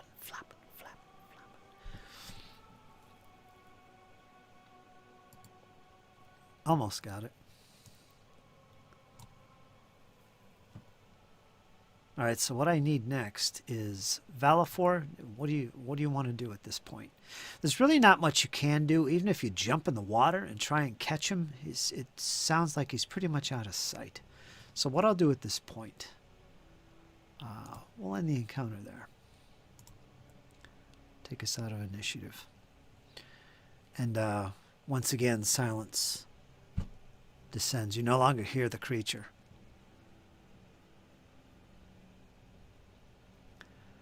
Elias is in the water, grabbing at the side.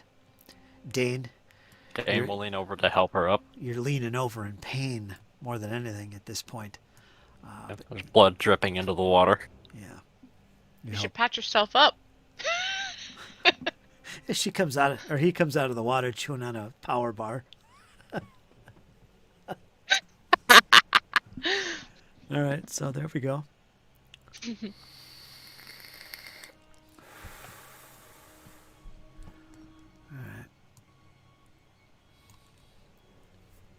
All right. I'm gonna pick up my backpack since combat's ended. Oops. And I got my shield raised. What's? Oh, that's your flat-footed thing. Yeah, so I guess I'm out of, well, here, I'll be out of water here and pick up my backpack, and then I'll remove.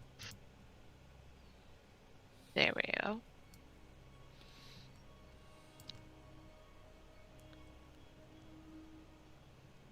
All right. Maggie looks at Elias and goes, "Did you get any of my throwing sticks?" No, they all disappeared in the water, Ugh. smashed apart against the rocks. I'm sorry, milady. Ugh. It's fine. I don't use them. I don't use them much anyway. More of a up close and personal girl. Well, they came in handy, so could I'm always a use some more. martial girl.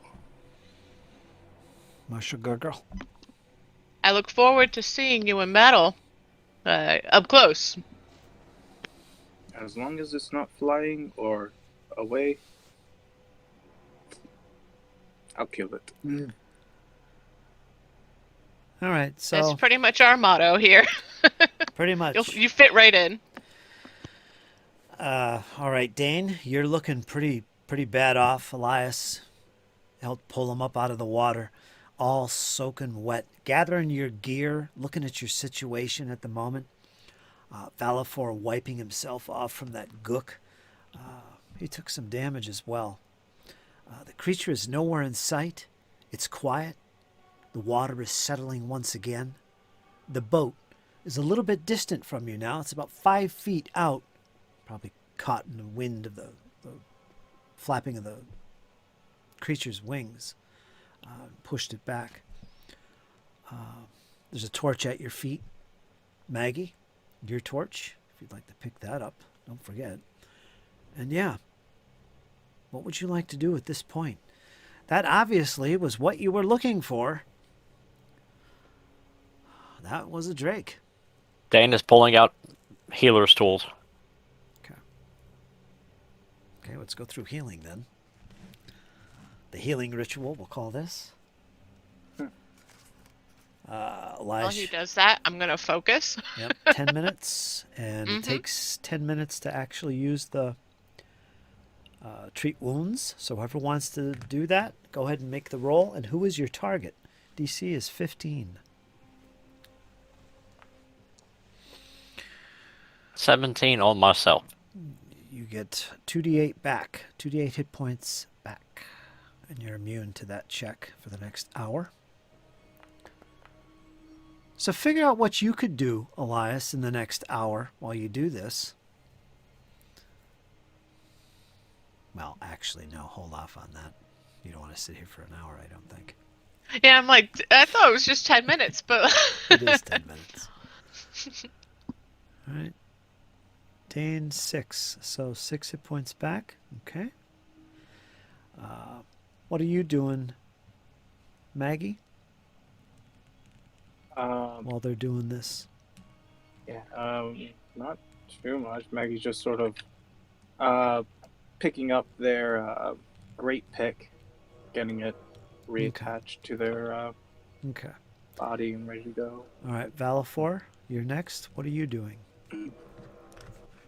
Valifor's just sort of, like you said, wiping the grime and stuff off of him, trying to collect himself. He doesn't have healer's tools yet. No, he doesn't. All right, so, well, he's done. He could borrow your... This is the thing about healer's tools. There has to be a limit on its usage. Or just people just keep... Oh, you just use mine. Valifor can borrow them and use them to heal himself or heal somebody. There's got to be a limit on how many times you can use that damn thing. I still haven't looked it up. I swear it was 10. But anyway, if you want to do that, somebody can use medicine check on somebody else. The only one immune to it is Dane. Valafor took some damage here.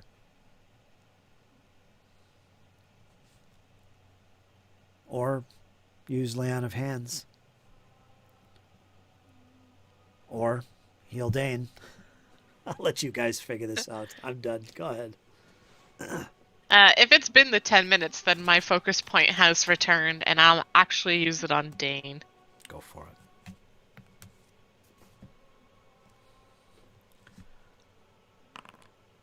Six points. So, Dane, you can go ahead and select yourself and hit the heal in the chat. Got it. Thank you. You're welcome. Now, if we wait 10 more minutes, somebody's got to stay on watch, though. You can do that. I'm making checks for things. So if you want to do that, We another don't need 10 that. minutes. We don't need the Drake to come back and catch us by surprise. Indeed. Well, I'll keep watch. You do that, and Dane will collect his gear. Strap his shield back on. Okay. Another 10 minutes goes by. Alright, my focus point has returned. And once again. Go ahead and claim the heal, Dane.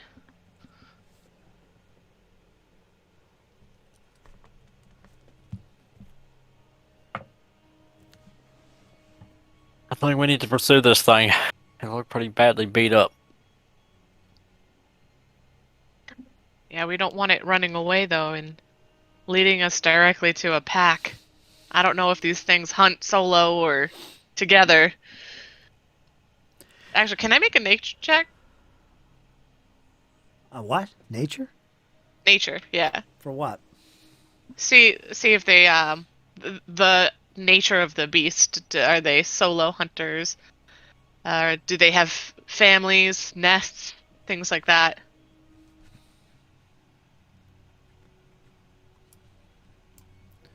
Where'd it go? I must have took the token off.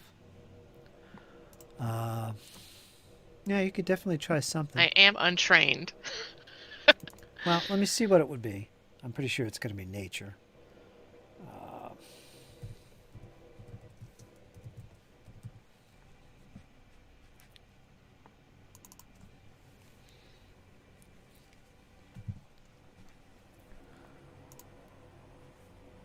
You're untrained?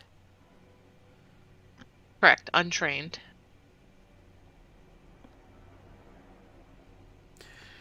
You can use Arcana. In this case, Arcana. Did I attempt to aid? Do you have... yeah. Go ahead. DC will be 20. Make an Arcana You want this check. to be blind? This will be blind, definitely. You first, Dane. Go ahead and make an Arcana. Blind.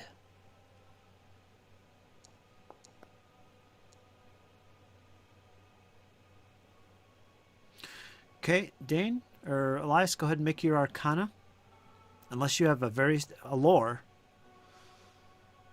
Unless drakes are used in gladiator fights, which maybe, but I don't think so. Okay, now what are you trying to figure out? When they're seen in the wild, are they seen alone or in packs? Usually alone. You don't hear stories about packs of river drakes traveling about. They seem to be solitary beasts. You know this.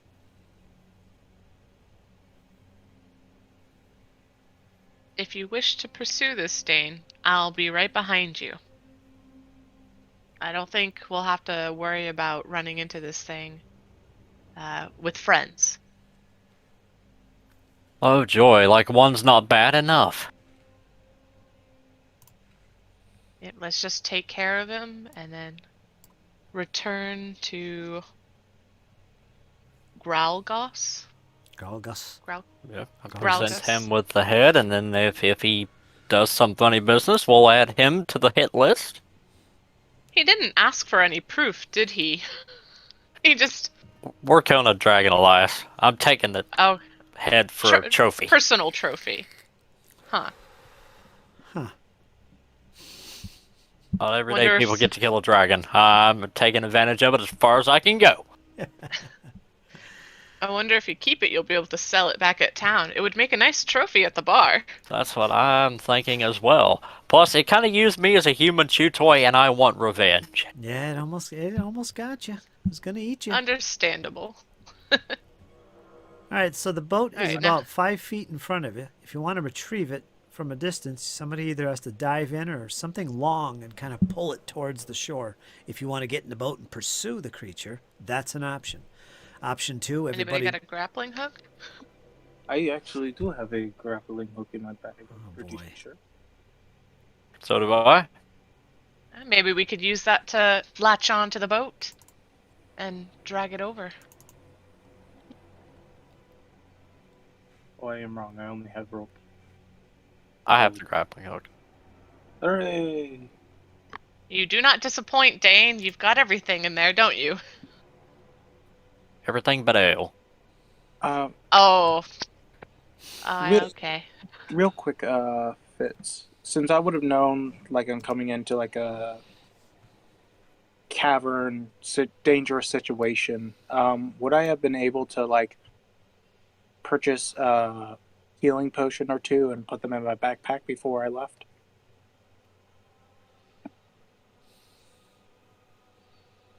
Yeah. Okay. They're not too hard to find if you've got the coin for them. You wouldn't have a discount Yeah. anywhere if someone's supporting you. You will after this because you're with the group now, but not now. Yeah, I'll let you have a potion or two if you can afford it. You only had Yeah, I would buy two if I can find them. Yeah, they're pretty expensive though.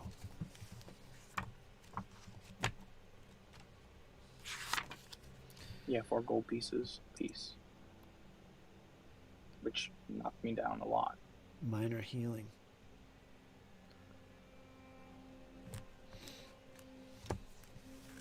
Yeah, you can have one or two of them.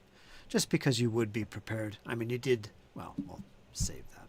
You can tell them. Mhm. what Thank you. want to tell them. I am pretty tight with the magic items if you guys haven't noticed. But anyway, what would you like to do? The boat's out there. Pursue the creature? Jump in the boat?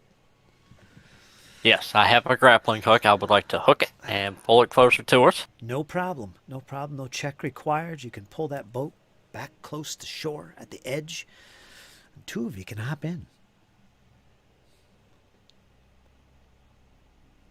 If you so While choose. he's reeling that in, Yes. can I take a look at the other wrecked boats over on the image, if they're actually there, and Mm-hmm. see if I can find one intact enough to also cast out? Because there's too many of us to fit in the tiny boat, so we might need another. Let's see. Let's read this again. At the north end of this small cave, the mouth of a swampy, flooded cavern. That's what you're looking at right now. A few ruined rowboats lie in heaps on the floor of this cavern, strewn next to tangled coils of rope. Remnants of a pulley system hang from the ceiling.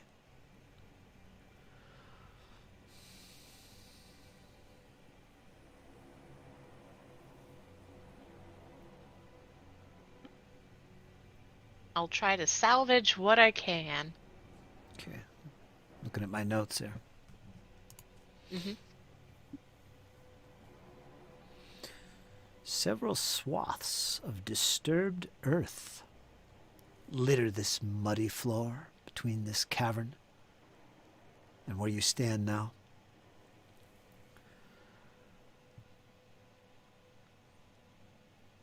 As though left by some large serpentine creature. I wonder who that could be. Yeah, there's nothing here. Well, what exactly did you want to do with all these bits and parts? And you were trying to find I a wanted to boat? see if there was anything that had a strong enough base that I could build off of. But if it's all damaged beyond tinkering with, then Okay, according to the Oracle, there is nothing salvageable here. Maybe make I kind repairs of kick a with, but piece of wood. Oh, if repairs, you say? if you want, there is the option. If somebody wants to do some crafting here, they could try and repair one of these boats. It might take some time. That's the real thing, but it's definitely possible to make something floatable out of this boat. There's a couple boats still serviceable, but you got to repair them. They're cracked here, and they probably will sink eventually. But something can be fashioned here. It'll just take time and a crafting check. If you'd like to, that's what you can figure out, Elias. That's an option. All right, that's another 10 minutes. Yeah. Maybe we just swim across or carry across off a boat a couple of times instead. Like I could take somebody, drop them off. I could take two, drop them off, come back for the rest. Sure. So the Drake went flying in the direction that you came from, milady. Where, well, do you know where it might have been heading? Is it just a one way, or does it kind of divide into other tunnels? I think I saw other tunnels while I was on that side. I was more interested in the light that your party was carrying, so, to be honest, but I wasn't paying attention. Right, so it might be really difficult. I'm not very good at tracking by air.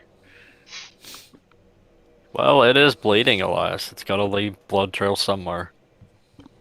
I don't think we'll be able to spot it in that water, but maybe along the cave walls, sure. It was pretty injured. Alright, well, let's just follow I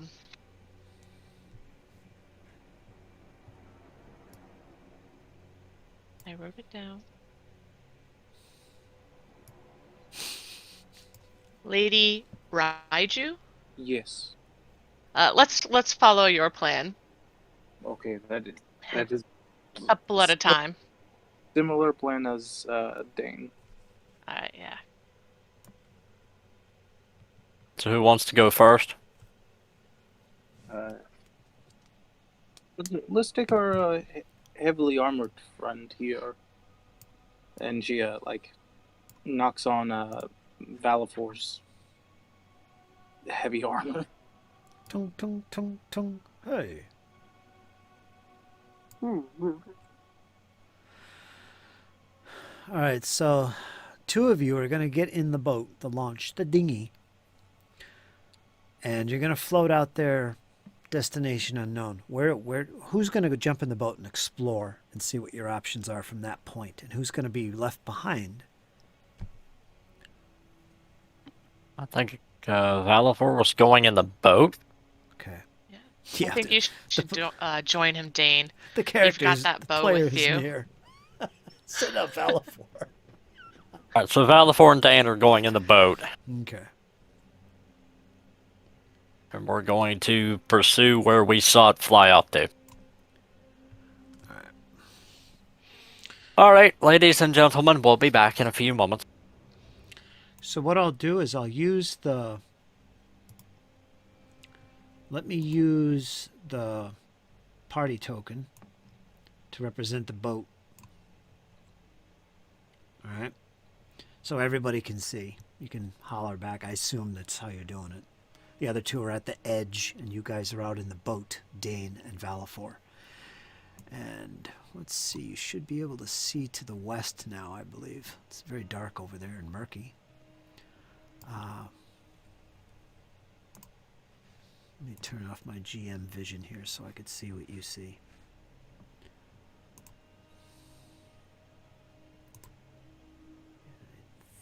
think. Is that?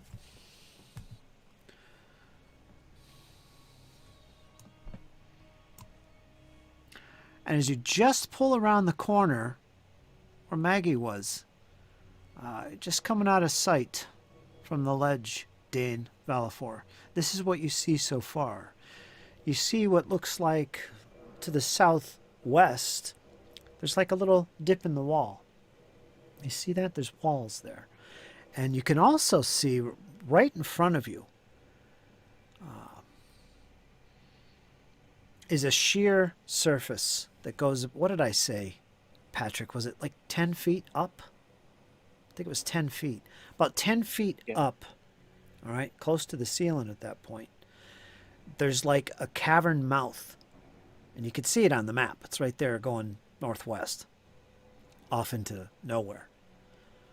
You see that. Some kind of exit. You don't see one in the southwest. And to the north, you see more of the solid wall. And again, from the surface of the water, from where you are, and all around you, except for that ledge that Elias is standing on, there's a sheer wall that goes up about 10 feet. Or up to the ceiling, about 15 feet. Okay. In this one spot that you're looking at, in the northwest, that's like an exit. There's a cavern mouth there. It looks like it could be as big as 10 feet around. But it's 10 feet up, is what I'm trying to say. So to get to it, you'd have to scale the wall at least 10 feet to get to it. You see that. Outside of that, coming back around, you see another ledge, an edge. We're on the same level as where Elias is standing, where you guys were fighting, where you were standing, Dane. You see another rocky surface about 5 feet up that you can pull yourself up onto if you so choose. And as you round that corner, right below it in the south, you can see another, looks like another little, it's like a cul-de-sac down here, essentially. Just solid wall. Okay. No evidence of any kind of nest or anything like that since the creature was encountered here. But then it was underwater too, so there is that. And you, as you draw closer to that opposite 5-foot-high ledge, you see it's a much flatter surface, and you start to catch the glimpse of a set of stairs leading north.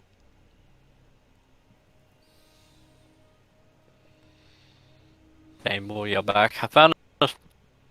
We found another set of stairs. It's another 10 minutes.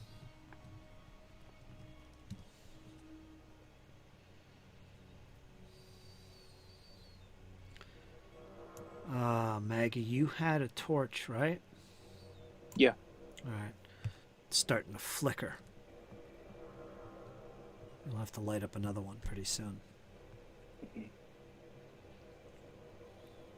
make your way. What do you want to do, Dan? You're in that boat. You can head to that opposite ledge there, or head back to your friends and pick up another one.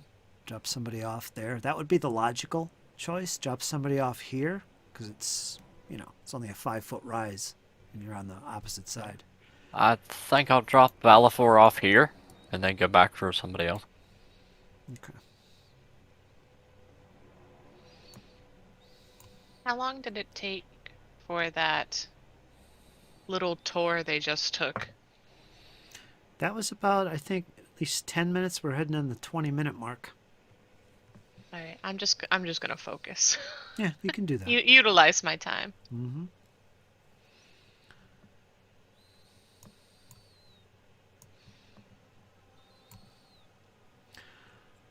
And yeah, you guys can all ferry yourself around if that's the plan.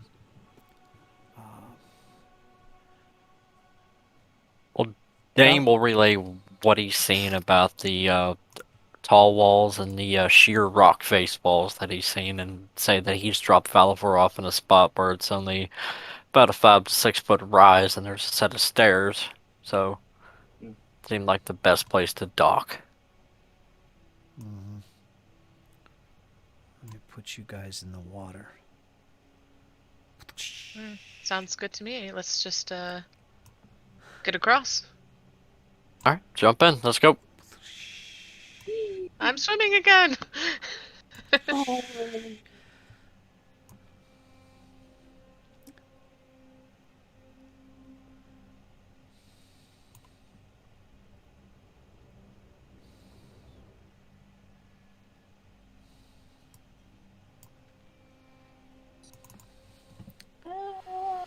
A thick knot of roots hangs from the cavern roof over a muddy beach, it seems. It's nice here, not too bad.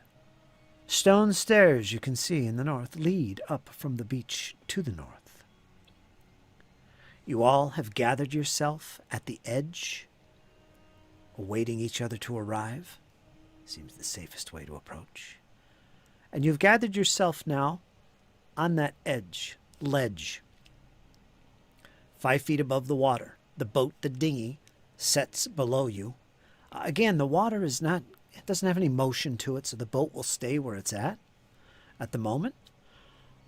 It's taken a little bit of water, but otherwise it's fine. What would you like to do?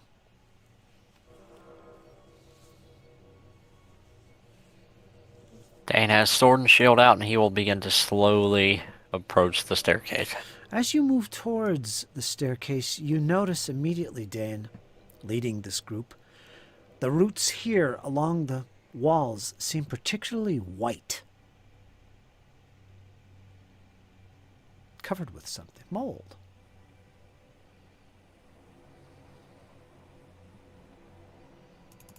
Odd, we have moldy tree roots here.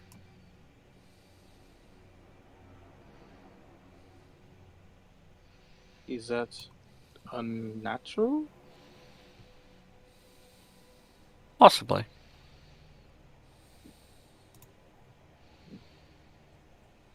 Continue forward to the steps. Dane will, yes. All right, Dane, you're leading the pack. And as you get to the foot of the steps, you hear cracking noises coming from the roots next to you, to the left, to the right as well. Like some kind of motion. I need you to make a fortitude save. Quickly.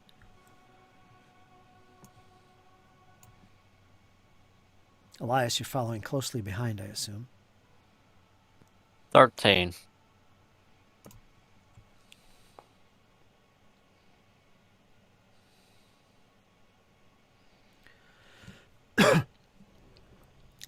As you get to the foot of the steps and you hear this sound, you pause just for a second.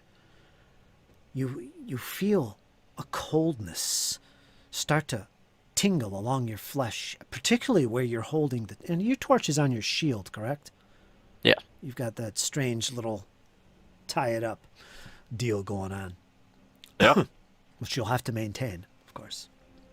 Tighten up the ropes, make sure nothing's broke. It is a shield. It's going to take sword hits. Oh, yeah. Anyway, suddenly you feel this very cold chill come over your body. Your torch oddly begins to flicker, as if it's almost going to go out. You take 15 points of cold damage as it surges from your body. Whatever's on these roots next to you, they seem to be generating some kind of energy that's just pulling the heat from your body and your torch, perhaps. Elias, you are just behind, and you suddenly stop with a pause as you see Dane kind of grimace in pain and kind of freeze in place.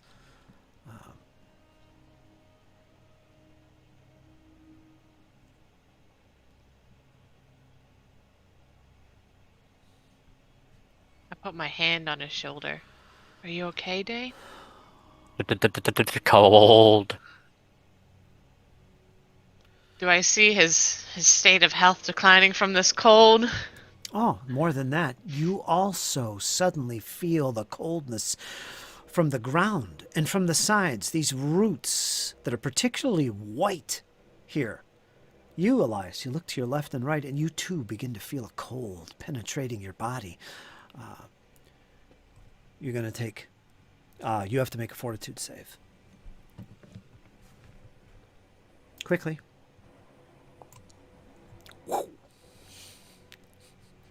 Oh, I'm still on blind, but that's all right. Yeah, that's fine. As long as you see it. It should have been blind anyway. Oh, it doesn't have to be. You're going to take 15 points of cold damage. I And- immediately tell everybody to stay back. All right, you If I hear can't. you hear this crackling noise coming from the roots to your left and right. The white roots. Let's see who's next in line. Maggie? Yeah, Maggie. Nothing seems to be. You don't seem to be feeling any. This is just right up in front of you. You see Dane and Elias suddenly kind of freeze in position and begin to shiver and quake, and the flicker on Dane's torch begins to almost go out. It's near going out, in fact. But you don't feel anything unusual. Neither does Valafor. I look at like to the sides to see if there's like something that I'm not seeing currently.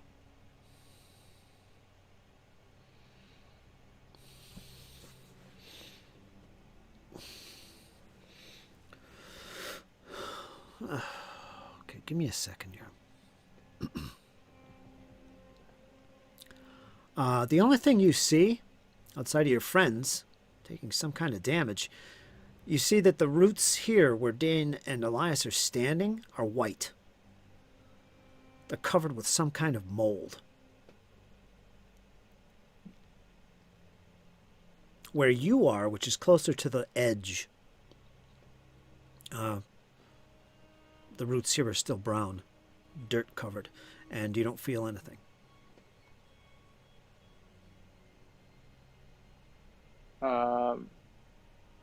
Magnolia takes the torch she has in one hand that's already lit up. He goes and tosses it towards one of the roots. Next to Dane? Yeah. So you're See if throwing it. it'll- Yeah.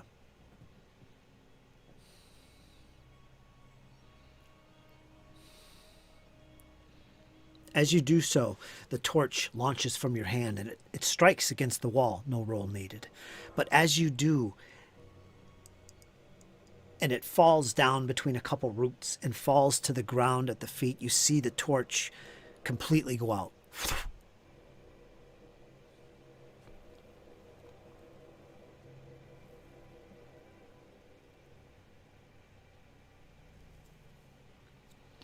That's it. It falls to the ground and goes out. The beast has some sort of defense, it seems. Yeah.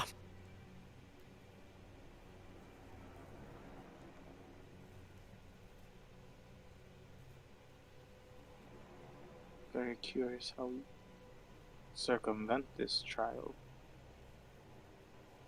With my hand still on Dane's shoulder, I just use my lay on hands You can to do that. heal him. Alright, go ahead and grab that.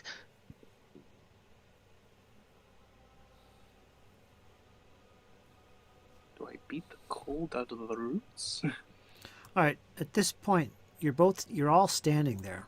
Tell me what you're doing. And you've just taken this damage. Are you going to continue to stand there or push forward, push on, fall back, jump in the boat and say, I'm done with this, I'm out of here? What's the The decision? vines continue, or do the roots continue up the stairwell? No. It's just in this Mm. little chamber here. There's no roots along the stairs to the north. They're just in this Then I'll little. push to the stairs then. Okay, Dan. Yeah. We're already halfway through. Might as well push through it. Try to Soon- tumble through.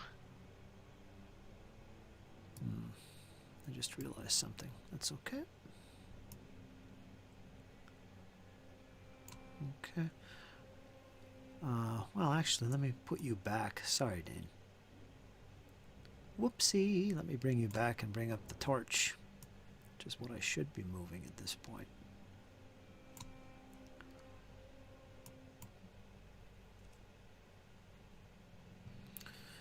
And is anybody doing any kind of exploration activities at all while this is happening?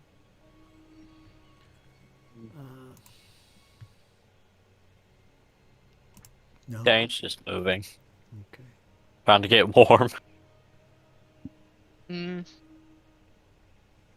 gonna try to keep a watchful eye. Something's just got me. What else is next?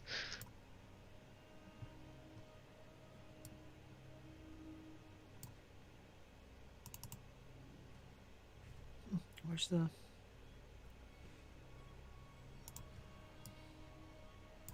have to refer to my book. I don't have a journal note for my area here for some reason. Where are we?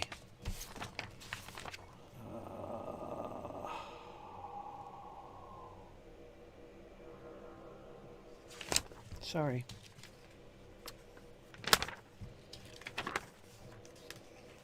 It's good to have a hard copy of the adventure.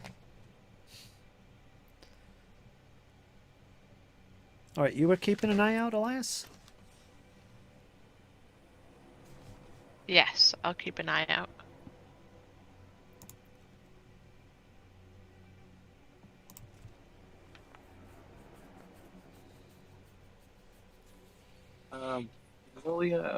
Magnolia's gonna try and make a nature check to see if she can like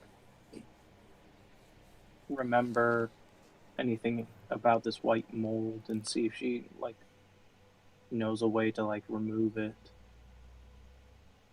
Okay. All right, we'll do that first.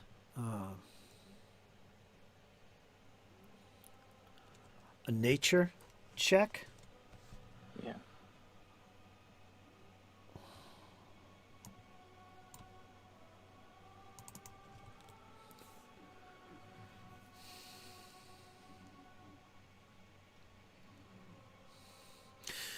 It's some kind of mold. And it seems to be drawing energy from fire as you look closely at it, with Dane's ever-burning torch, which shows no heat, I should remind everyone. Mm-hmm. Emits no heat.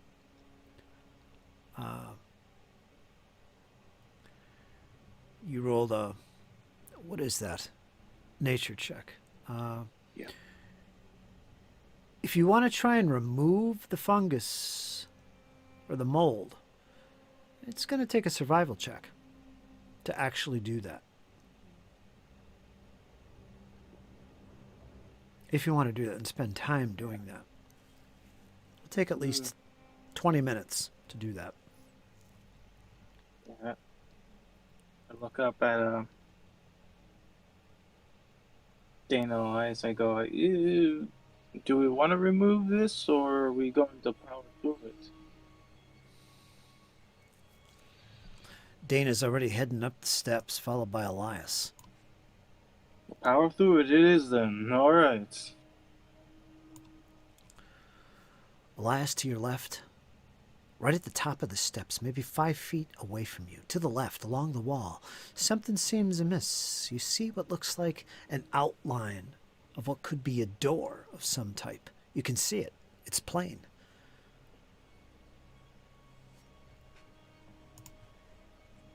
Everybody, take a look. And I point this outline out. It Okay. might be a door.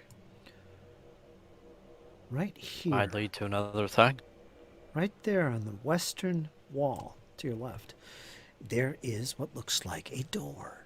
Well concealed, but not from the eyes of the ever perceptive Elias, who managed to catch view of this. Calls for investigation, or do you push on? Want to take a detour? We can. All right, let's go in. Let's take a look. I slowly open the door, or try to if it's locked or something like that. All right. It takes some time.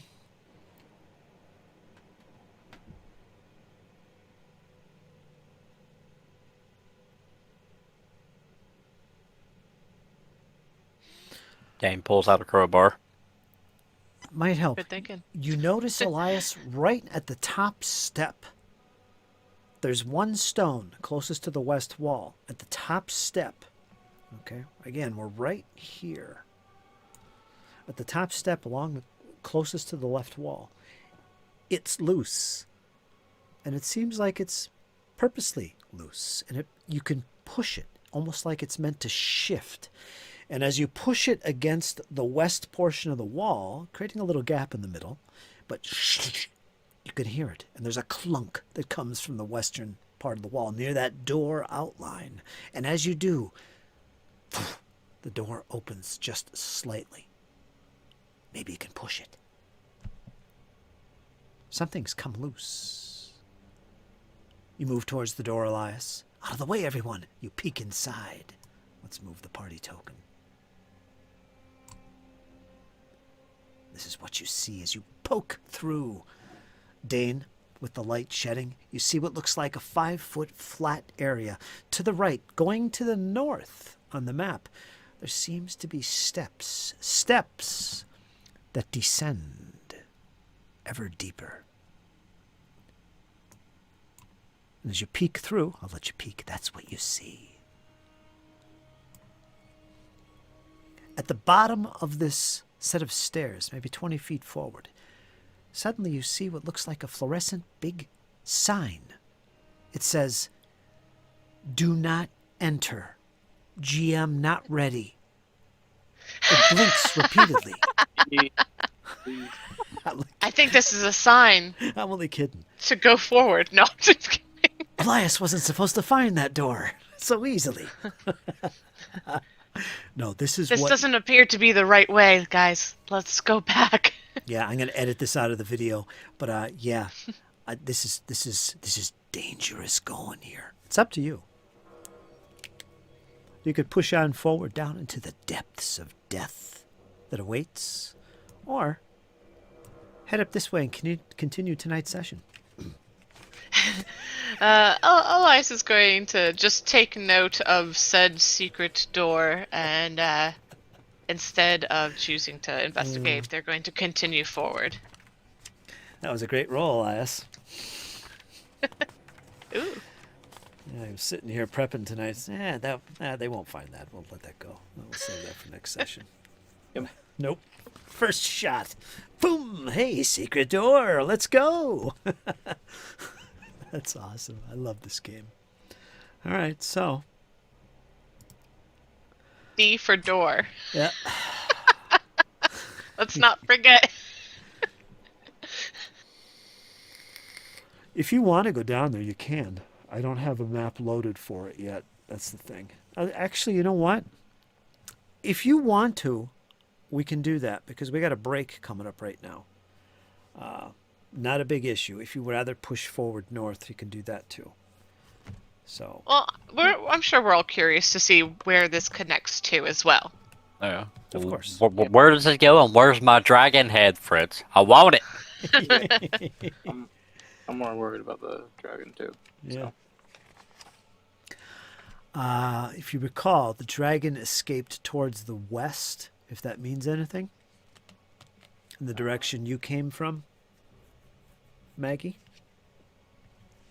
That was pretty obvious when Dane described, I don't know if you did, Dane, I'm assuming you did. I did. Yeah. Yeah. There was like 10 foot up, there was this big, looked like the cave went out, the exit. And you sense that that's where you came from. when you got in here, you came from that direction, and I think you would point that out as well to Dane. Oh, that's the way we came. It must be an exit. The creature escaped us. Yeah. Of course, I'm assuming a lot by saying that, but there you go. But who knows? Who really knows? And with that, we'll take a break.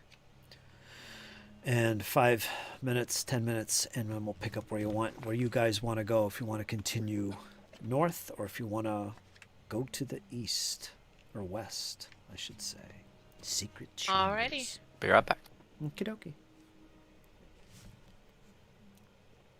And with that, I'm gonna go to the intermission. Ta-da, ta-da.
Right, back in action.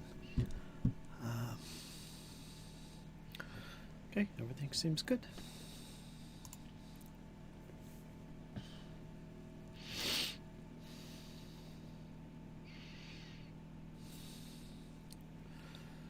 Da, da, dun, dun, dun. About to get started with the second part, 848. Not bad. Let me get rid of this. All right. We all gathered once more? Yeah. I'm here. And Valifor's here.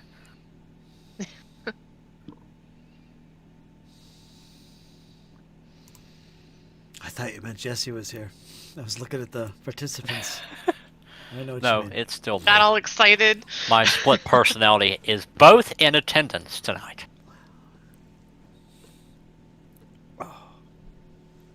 Okay, we're live once again. Back at it.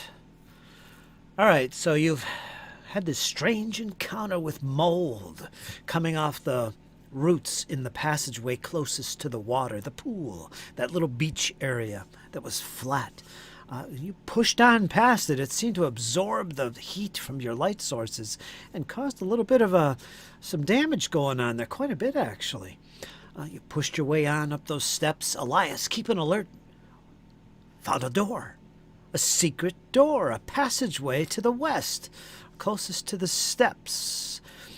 You looked around, you looked for little shifting plates or whatever, some kind of mechanism, see if this is a door. And sure enough, Elias was able to find a little shifting step that you've marked on the map that revealed the door. It went clunk. You pushed it open just a little bit and peered through with your torch, seeing steps that lead down into the darkness as far as the torch could see. Not thinking much of that, you pulled your way up. That fluorescent sign there kind of scared you off. Shutting it tight behind you, you moved on to the north, where you got an L-shaped passageway leading to the east. There before you, about 5 feet in front of you, sits another door. Dane leads the way, followed by Elias. Valafor brings up the rear, and their new member of the companions, Maggie. It's at this point, Dane, after taking yet more damage, and Elias as well, you notice, where's Zion? Did we leave him behind? Was he in the battle? You're not sure, and you begin to think. What do you say? Oh crap, we lost the cleric. He's no longer with you at the moment. He didn't speak up? He must have left. Valafor steps forward. I think I saw him when we were fighting, and when I turned about after getting hit by that stuff, it just covering it off, I swear I saw him running off, back from whence we came. He did look a little bit suspicious and a little bit fearful. What lies ahead? Can't be sure.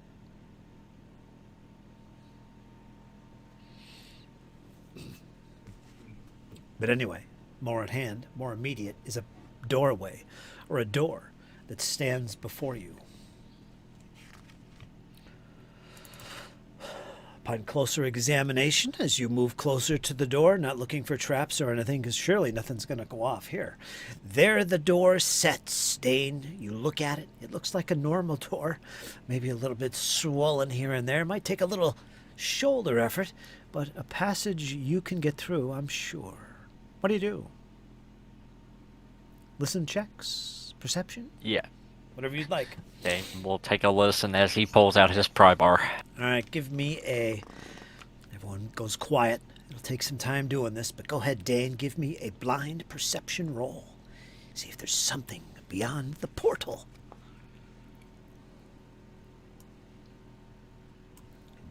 Deathly silence. Almost like a tomb awaits you.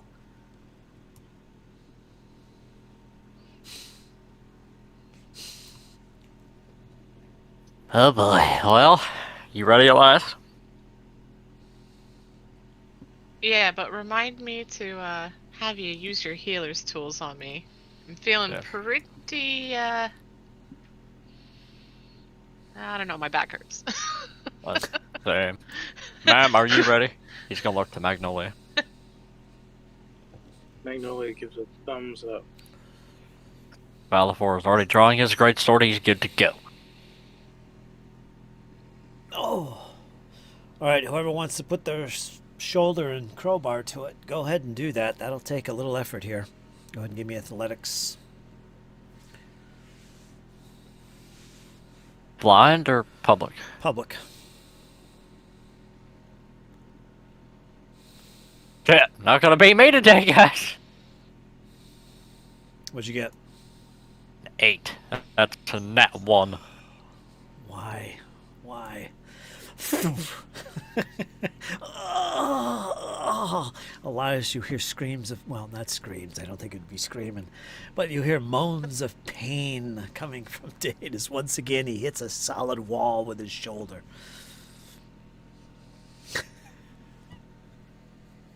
What do? Someone else wants to try, or do you want to keep going at it? It's just going to be a time consumer. It's starting to give. Yeah. Dane, let me try. I've got my crowbar. Yep, shoulder didn't work. Oh, that Walk it hurt. off. Walk it off. The crowbar snaps in half. Big piece of iron. You broke it somehow, Dane. Now you still got it.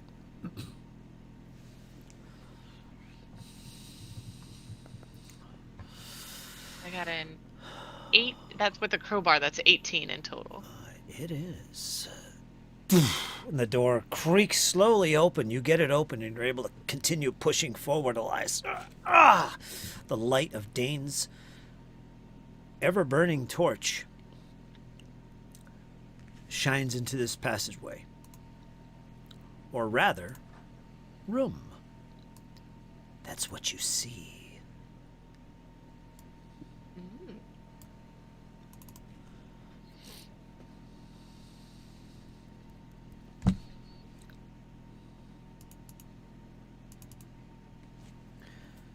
A ruined table. Several destroyed chairs lie in a heap in the center of this room. You also see what looks like several large bones. Large bones. Otherwise, a pretty normal, drab-looking room. There's no other contents. Everything has been smashed and piled in the center, along with these bones. It kind of looks like the picture. They're kind of sitting on this table where the legs have been smashed from under it, and it's, just laying there. It's all in ruins. And there's this big set of bones of some type of creature that was once alive sitting on this table. Well, this is interesting. Opposite you can see about 15 feet or 20 feet away another exit, another door, like the one you pushed through. Otherwise, there's nothing remarkable about this chamber.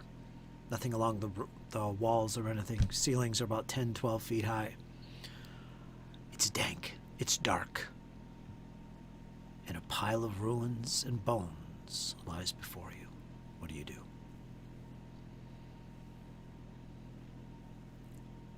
Shall we investigate? It's on our path.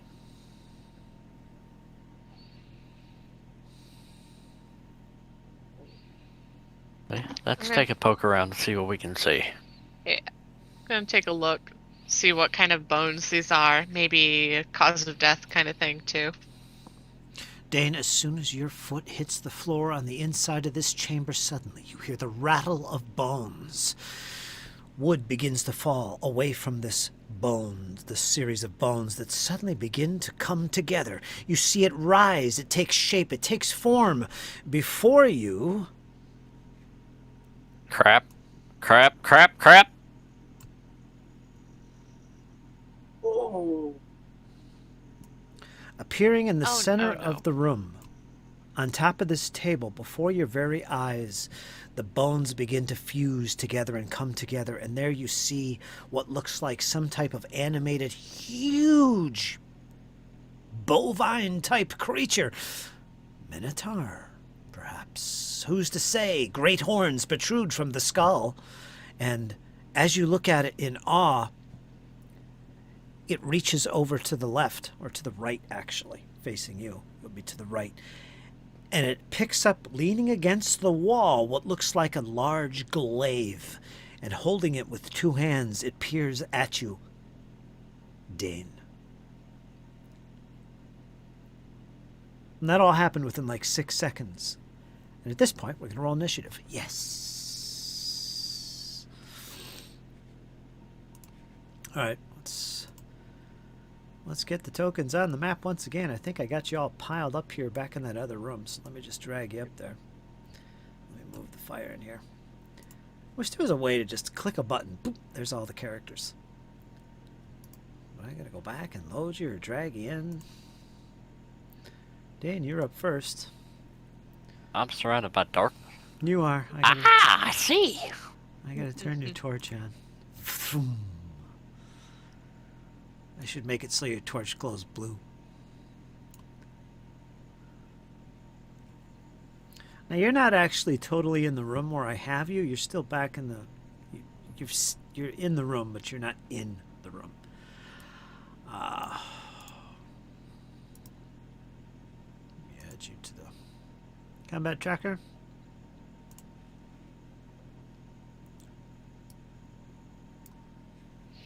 Can't see my map.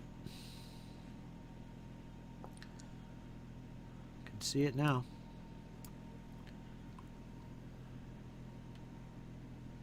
There you are. Let's add you to the tracker. Let's add you to the tracker. Let's add you to the tracker.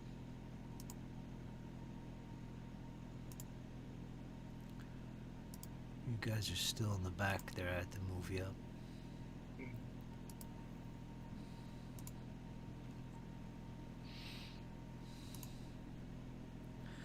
Who's after Dane? Elias?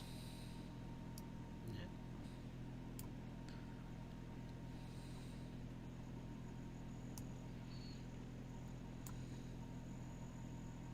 Whoops, I just took you outside though. Wow. It's alright, I can't see anything anyways. There you go. Then we've got, I think Maggie's next. She's at the corner. Right there. And then we've got Valafor bringing up the rear. Covered in strange mucus. Who's got the chocolate dice? Who is that? Look like chocolate. Oh, that was my dice. Yeah, they're nice. I like them.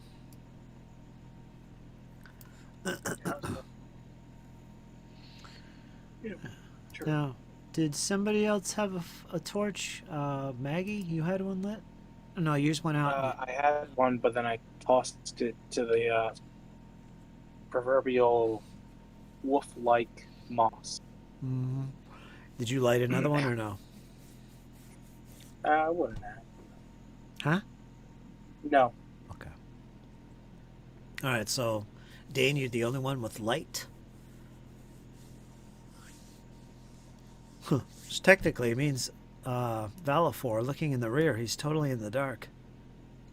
He can't see anything coming up behind him. That's interesting. Because of that turn. That's okay. This is all happening within seconds. As soon as Dane's foot hits the first stone of the floor, the coldness, the darkness of death envelops him. And there before him in the light, this blue glowing light, you see this animate before your eyes. You, Elias, and Dane, you both clearly see this. This creature has just come together in front of you and has this huge, nasty-looking blade.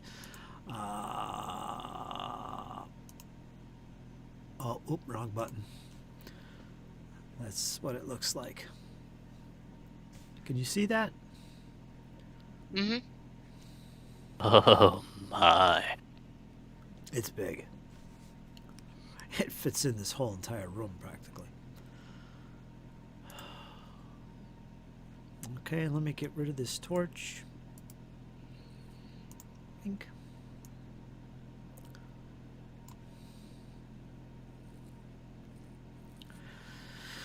There is a way, if you can copy and paste tokens, you can literally select like Dane, Elias, Maggie, and Valafor. Just select them all and then make them all, or no, copy them, Control C, and then delete them. And then whenever you need them all at once, you can just hit that Control V, paste them onto the map. The only thing you have to watch out for is that you can end up pasting a token outside of the map, outside of a room. And they'll be surrounded in darkness, or they might see a secret chamber. You got to be careful of that. But it's a quick, easy way to bring tokens on and off the map in one go. Oh. I'm sure there's a hotkey as well to push. And hey, there they are. And hey, now they're gone. Hey, there they are. I don't know. Do you remember that? Remember I was telling you, Rachel. About teleport? Not to teleport. Remember I was telling you, every time I tried to put damage on a token, I'd get this window popping up. You know what it was? Oh, yeah. What was that? Every time I hit enter, that window would pop up and ask me, how much damage do you want to do? See, what I was doing, I was clicking on the token. I was selecting by double left clicking the area where the hit points are, so it's highlighted. And then I'd put in something like -6, enter.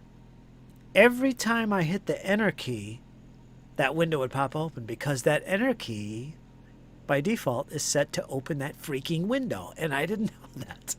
Oh. So I went into my hotkeys, my configuration, controls, whatever it's called, and I saw it there, and I changed it to something complex like Control, Shift, Alt, Enter. That'll bring it up. So I solved that. Boy, that was annoying. And one more thing before we continue, because I don't think I told this to Rachel.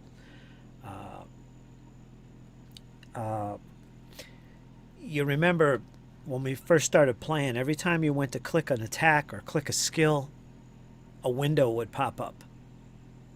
And it would show you all your modifiers, and it would allow you to roll. You can make the roll. And I told you, oh, you know what? You don't want that popping up every freaking time you attack or make a skill roll. So turn it off in the upper right-hand corner. Turn off. And now normally, for you guys, it shouldn't pop up anymore. Right? Yeah. Okay. Elias rushes into a room, jumps up on a table. The GM says, oh, you're going to get a +2 circumstance penalty for high ground. How's that? That's how wonderful a GM I am. And the player, Rachel, says, oh, okay, now I'm going to make my sword attack. Oh, I have to mentally remember I get a +2 circumstance. Well, if you want to be able to put that in the system, hold down Shift and then push your attack, or then push your skill roll.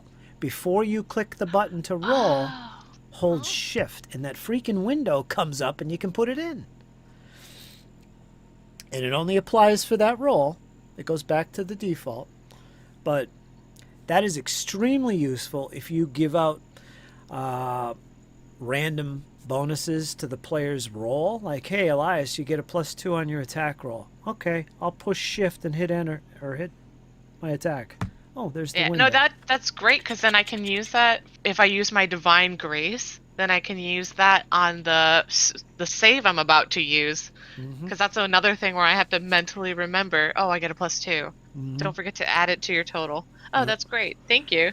It applies to any roll you make, whether it's skill, even damage, I guess. That window will pop up if you hold Shift first before you click the button. That's it. You just put your modifier in. It only applies for that one roll. And there you go. So it's, yeah. You're welcome. You are welcome. I just discovered that, by the way. Actually, I rediscovered it. I knew that, but I forgot it in the interim, and I just remembered yesterday. Oh, that's how you do that. That'd be so useful, because I'm always adding modifiers. Make a mental note, Elias, you get a +1. Because normally in Pathfinder, the GM doesn't mess with die roll modifiers. He messes with DC modifiers. You know what I'm talking about. The easy, very easy, which modifies DCs. That's different. Anyway, let's go to initiative. I thought I rolled this. I rolled a 19 for Valifor's initiative. Okay. Oof, boy, you guys lucked out. This slow, ponderous, even though it animated really quick and like lightning, is moving really slow. It's focusing on getting all the bones in the right place. Yeah. So it seems. Dane, your skill, your awareness of battles kicks into gear once again. As soon as you put your foot in there, what do? You see this creature animating before you. Well, it's undead. And we all know how Dane loves undead. So the eyes begin to glaze over. Like they did before. Yeah, okay. I follow. Then he's gonna move up. As soon as you unpause the game, we're gonna move up. Get in range here, this bad boy. Yeah, we'll start hacking into it.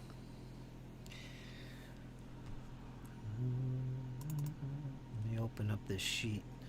Give me a second here.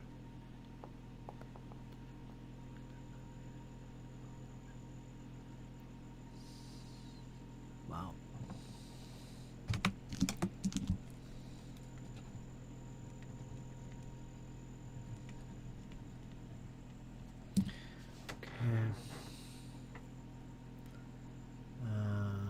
Okay.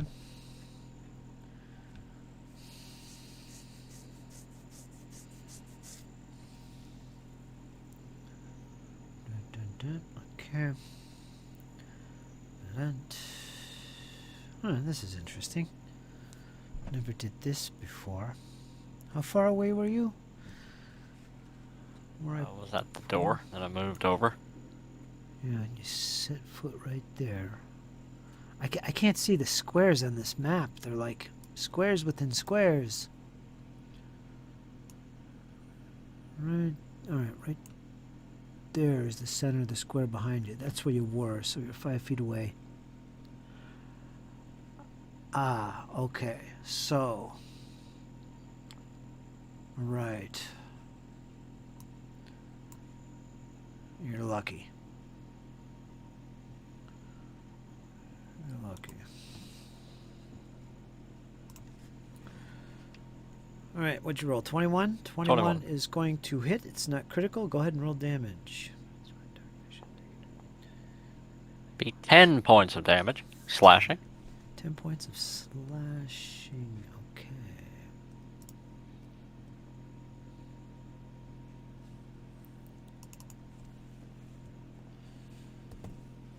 Slashing.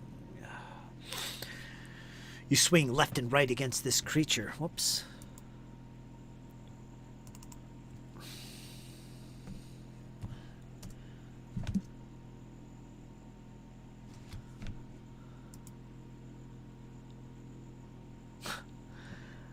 Yeah. Doesn't seem to have been as effective an attack as you thought.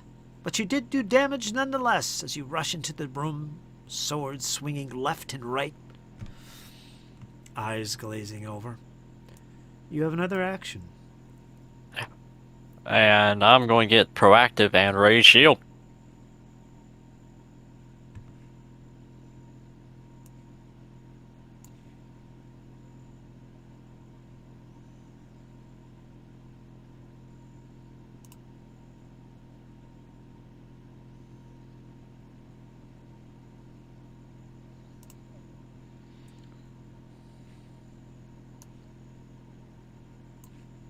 You can see your token, Elias and Maggie, right?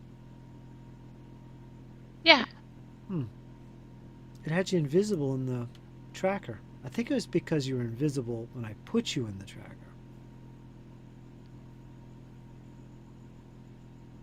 Weird.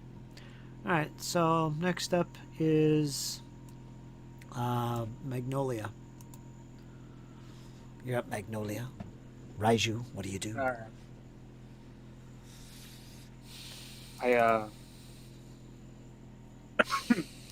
Sorry. I see combat ahead that is much more up close and personal, and I crack my knuckles in excitement as I'm going to use my first action to draw out my great pick. Right. I'm going to use my second action to get in close. Okay. Use the space bar to create a little movement point. Drag your mouse, hit space bar, and continue dragging your mouse. Oh. If you know what I mean. Are you on the measuring tool? Oh no, I was on the selecting. Now you watch. Here's what I mean. Jesse has the same problem. You click on your token and you drag where you want to go, and like you'd hit the space bar right there at the middle, and then here at the corner. That's 5, 10, 15. Do you want to get in contact? Yeah. All right, so you'd create a bunch of waypoints. I don't know if you can see those, and then release your mouse. And then she'll follow that little waypoint, and that's how you go around corners and avoid traps. Okay. And then Magnolia is going to give it a whack. Okay. 19. 19. Let's see. It's a big lumbering thing. Let's see if you can pull it off. Oh man, its armor class isn't showing. Darn it. Kyle knows what I'm talking about. You gotta go in and manually do this. Yeah. You have to go to the resources and choose armor class. By default, it's set to none for some reason. Let's see. Show armor class because it makes my life a lot easier. There we go. Update token. There. Now when I right-click it, the top value is its armor class. Yes. You missed. No. You hit. Sorry. Yay. Yay. Huzzah. Let's shatter some bones. What are you using, that big old axe? Yeah, big old great pick. Oh, the pick. Yeah. Piercing damage. Yeah. 12 points of piercing damage. 12 points of piercing.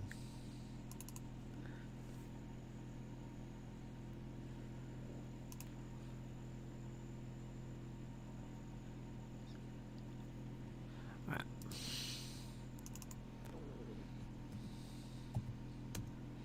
You hammer down on this creature. It's a little difficult to hit him. He has bones, and there's a lot of gaps in there to have to get through. But you do some damage.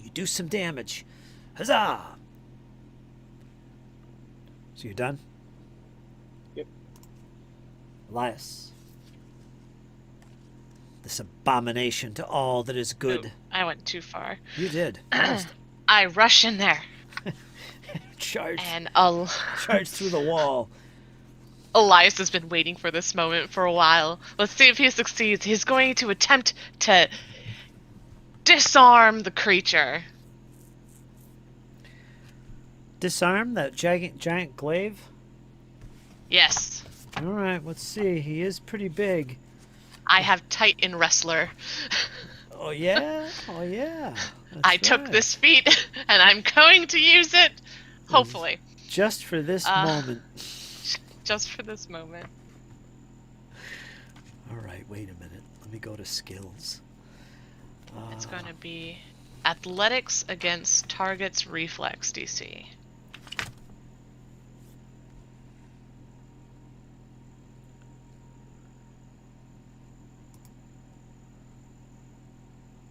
If you put that in the chat, I could probably Yeah, I click was a just button. about to say here, I can throw it in there for you.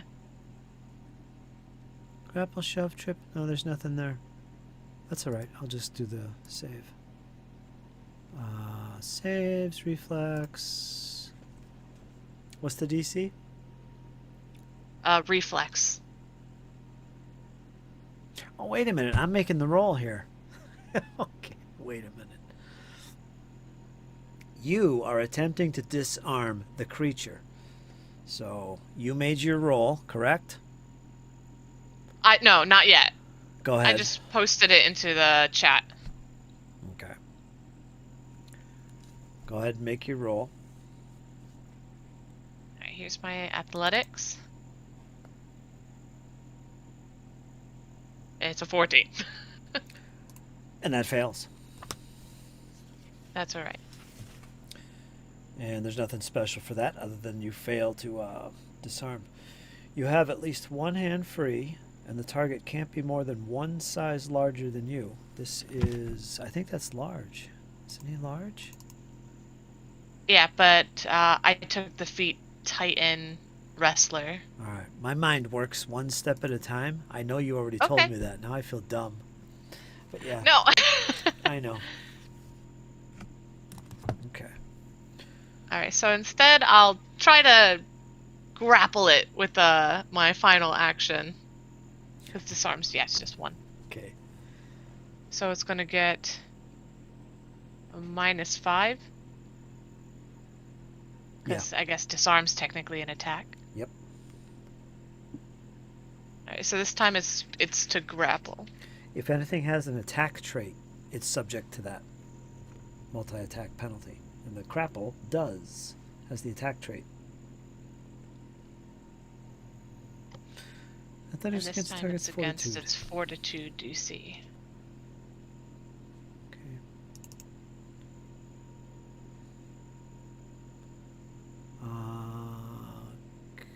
Alright. Failed miserably. This creature's just too big. The bones are loose and rattly and give when you pull. I haven't rolled yet. Go ahead. I'm just trying to... You know how you just taught me if I shift click, I can enter it in Yeah. manually? Mhm. I'm trying to add that -5 penalty, Okay. but I don't know where to enter it in. Alright, let me... Everything's for like plus, not minus. Now I Alright. can add a different modifier, but it's What are you trying to addition do? only. Trying to add that -5 to my athletics check. Alright, let me hold it down and click it and see what we're looking at. Right where it says modifier, there's a drop-down menu which allows you to define the type of modifier: circumstance, status, item. This would be a circumstance, right?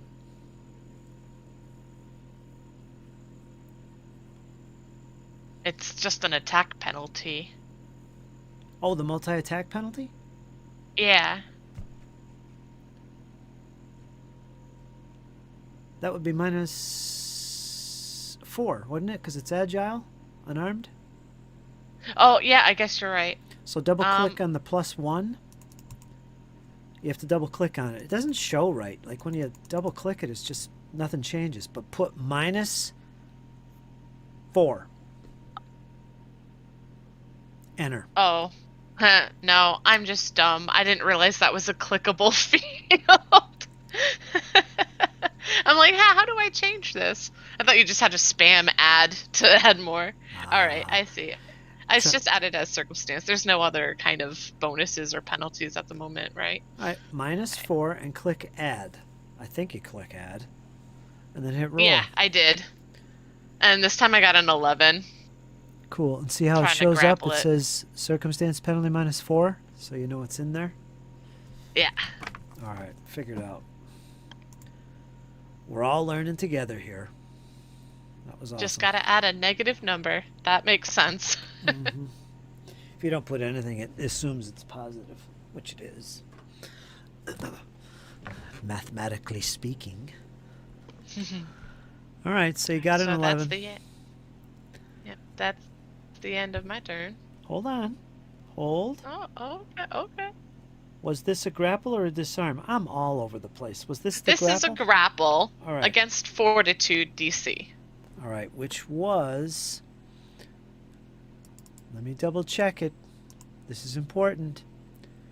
Things could get reversed really quick, and suddenly Elias is in a hold.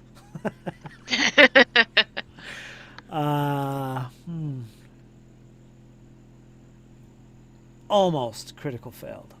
Almost. Darn it. That won't stop me from trying.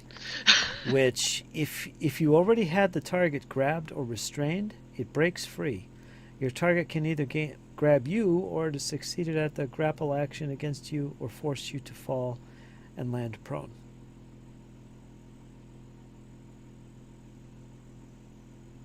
Your target can either grab you as if it succeeded at using the grapple action against you or force you to fall and land prone. Yeah.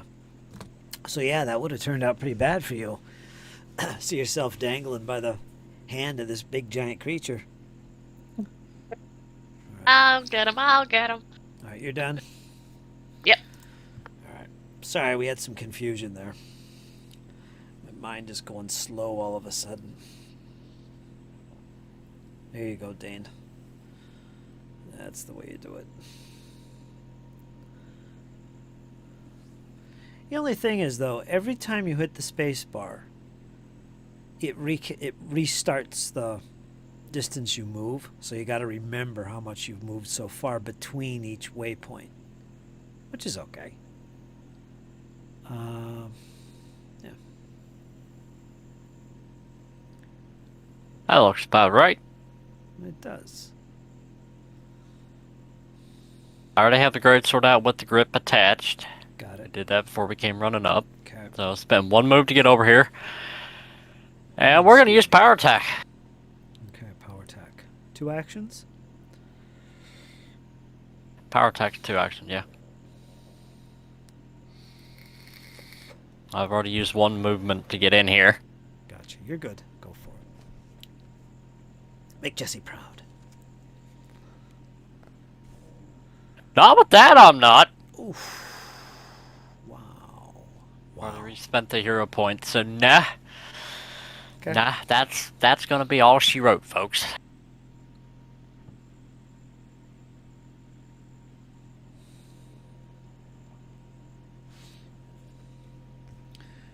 Alright, it's gonna go to this creature, which is slow. Now, can somebody look up glaive for me?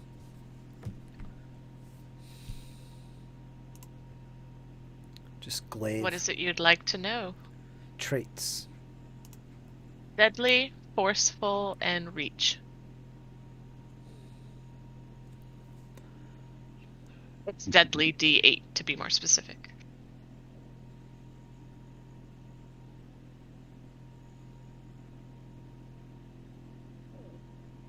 Okay.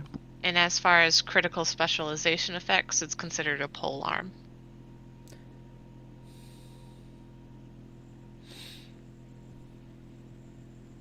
This glaive, when you attack with it more than once on your turn, the second attack gains a circumstance bonus to damage equal to the number of weapon damage dice. Normally 1. And each subsequent attack gains a circumstance bonus to damage equal to double the number of weapon damage dice. Ooh. Wow. Doubly so.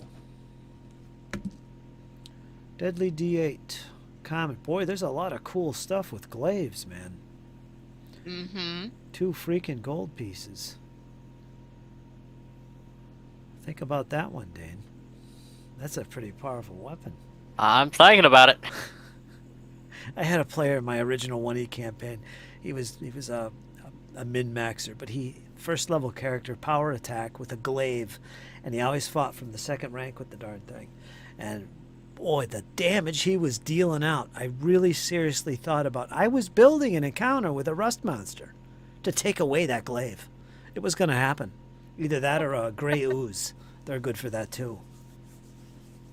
But that never transpired.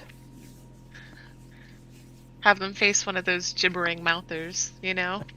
Just completely swallows them. Yeah, I love the gibbering mouth. And they have to make will saves too when they're near that thing. Yeah. If you got players who love to don a lot of armor and metal weapons, which is most fighters, use trap magnets. Magnetic traps. They're wonderful. Put them in tight corridors, and suddenly the fighter goes, ah! Stuck against the wall. So evil. It's awesome. It's awesome. Magnets. Keep giving me ideas, Fritz. Just keep I giving am- me I am. ideas. I'm soaking it in. This is what it's like to play a game with GMs. GMs only. Even Patrick's a GM. We sit here and share ideas for killing each other. On how to best maim the player characters. Oh, anyway, let's move on with our game. I'm looking at glaive. Alright, so Deadly D8, powerful reach, martial weapon, and common. Hey. One thing interesting about this creature, he doesn't have a certain ability. I really wish he did, but he doesn't. Okay, so he's up. He's gonna lay into you 5 that have surrounded him, thinking you are mighty warriors. I think not. We're going to make what's called a broad swipe For 2 actions, the giant makes 2 strikes with its glaive against 2 adjacent foes, both of whom are within its reach, which is 15 feet for this guy. The multiple attack penalty does not increase until after both attacks are resolved. So it's its first, Oh boy. it's its first attack. It's going to attack 2 people with this, without the penalty. That is rough. Yep. Whew. So the question is, I'm going to say, do we start from the left or do we start from the right? We could start in the middle, but I'm going to start from left or right. So we're going to decide with our fate roll. On a 6, it will be the middle. It's the middle. Dane, I'm sorry. And let's see if he goes left or right. You know what? I don't have to roll that. I can see what's more beneficial. He's going this way, so he catches Valifor. So, Maggie, you lucked out. Fate was on your side. All right. A barbarian that never gets hit. I saved you, my lady, just by having eyes glazed over. I saved you. All right, can I put this in the chat? For me? No? I can't put it in there? Oh, yeah, I can. It's called Broad Swipe. You guys can't see this, I don't think. Strikes. The giant makes 2 strikes with its glaive. All right, it's going to be in Stain first.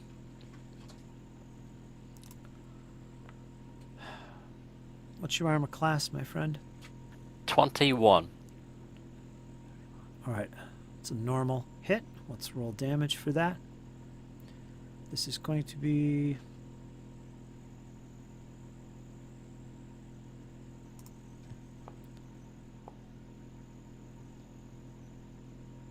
...15 points of slashing damage.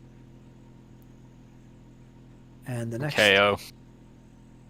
Dane, Wait, go. I used my reaction because the hit was successful. Go for it. And he took damage. 15 It's a points. liberating step, and he gets -4. So 11 points? You took 11 points, Dane. Got 2 points? I got 2 You're not points. Your shield is raised too, right? Yes. All right. So, this doesn't prevent me from attacking somebody different, right? I don't think so. It goes to the next guy? Is that how it works?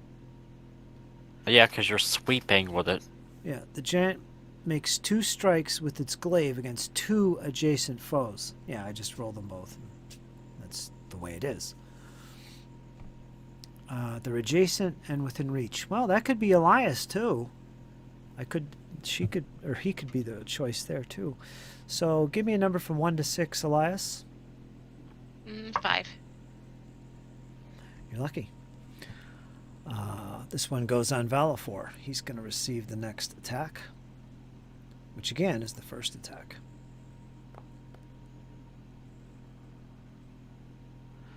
And that will probably hit him. No, it doesn't hit him. Second one missed. All right, so, okay, we did that right. It was 2 actions. He did a broad swipe attack. Now, the glaive also has what's called forceful. Just to double check that. Yeah. Yep, no, that was right. It was forceful. The second attack gains a circumstance bonus to damage. This will be its second attack now. This one's going to be on Elias. It's your turn. When you attack with it more than once on your turn, the second attack, that's this one, gains a circumstance bonus. Or would it be the... Never mind. It's against Elias. Circumstance bonus to damage equal to the number of weapon damage dice. And each subsequent attack gains a circumstance bonus to damage equal to double... Whatever. I'm losing my mind here. Okay, Elias, you're about to be struck with this glaive. What's your armor class? Ooh, never mind. It's 19. Never mind. It doesn't matter. It doesn't matter. Your armor class doesn't matter.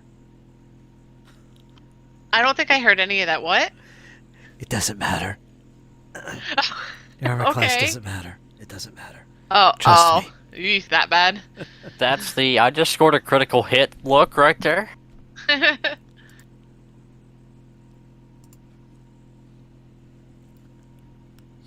Yes, he did. Had the Well, multi-attack. a 38 is a true critical hit.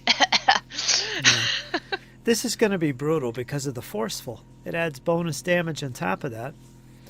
And the deadly D8 adds on top of that doubled value. So let me just roll damage. Critical.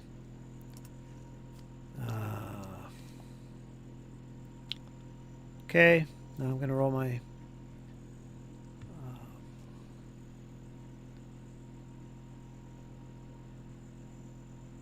now I'm going to roll deadly D8 and add that. Or no, did it add it already? Oh, it did If already. you hit the critical, it usually adds it all together. Yeah, it did. All right, so it's already done. I just don't know if it added the forceful damage. Don't think it did. Yeah, then you'll have to add that separately. The weapon becomes more dangerous as you build momentum. When you attack with it more than once on your turn, the second attack... would this be considered the third or the second? Would the sweep be considered the 2 attacks, or do they just take the first attack penalty? Yeah, does it consider it a second attack in the wording, or does it just use it for penalty purposes only and it's still 1 attack? Because if you do a sweeping motion, then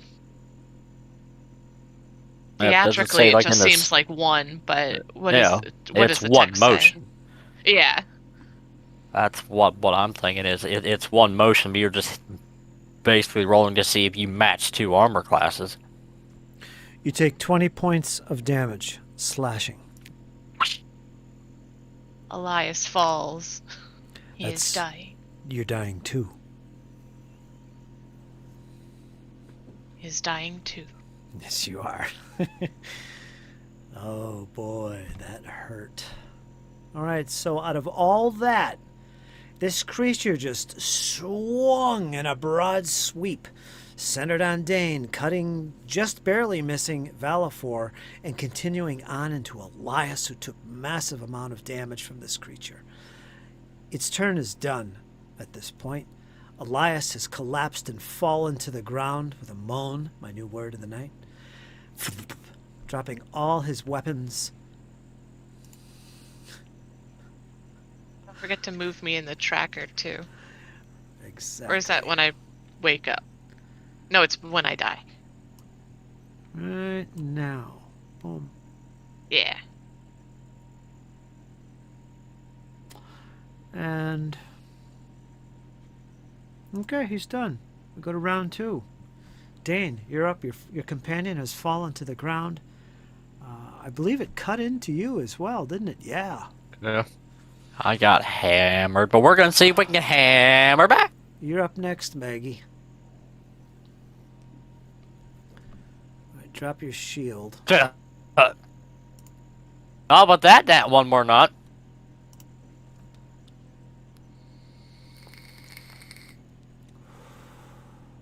Oof.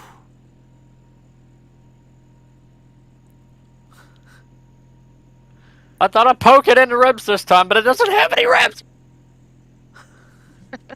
It's got a rib cage. We'll try it again.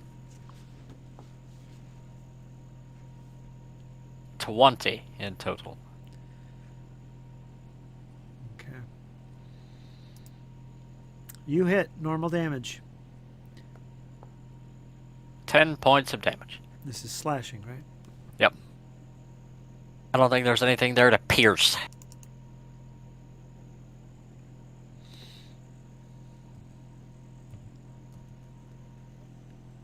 Again, although Now that I you're... think about it, can Go ahead. I use my hero point not to die?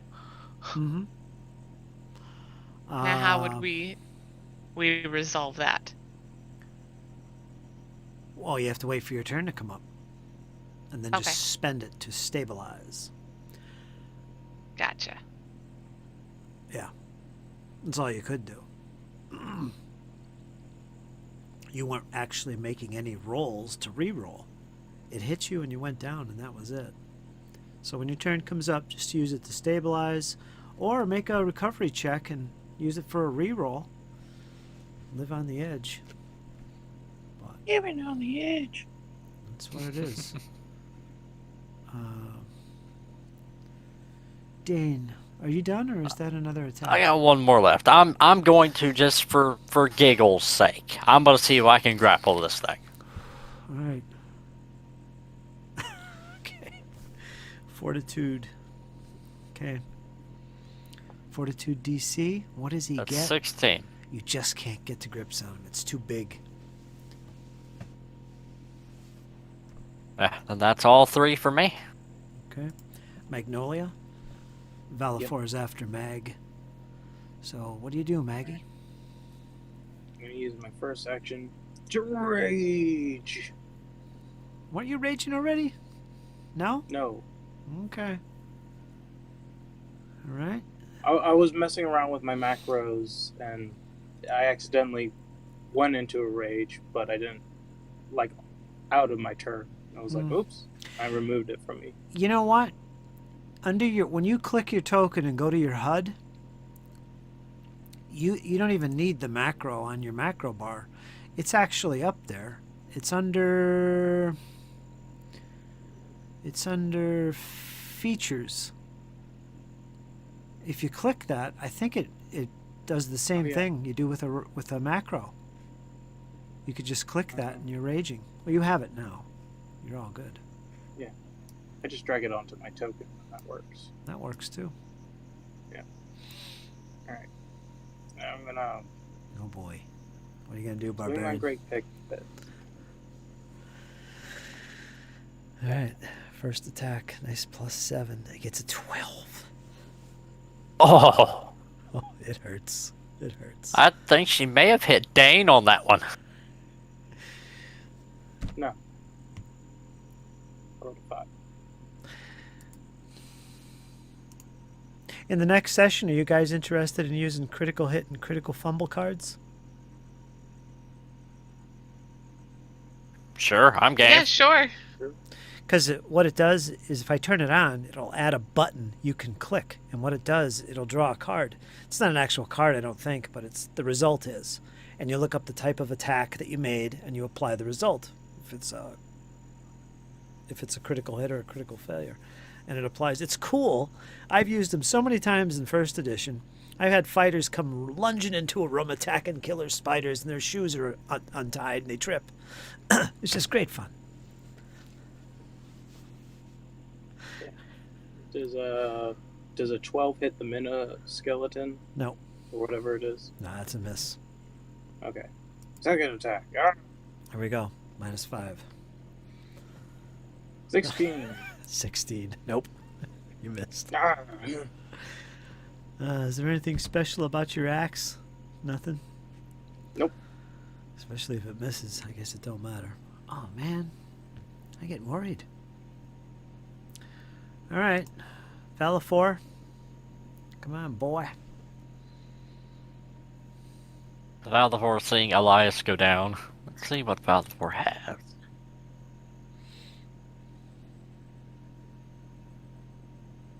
Yep, nope, I ain't got nothing. He's pretty empty on stuff right now, Elias. My bad. Thanks for looking.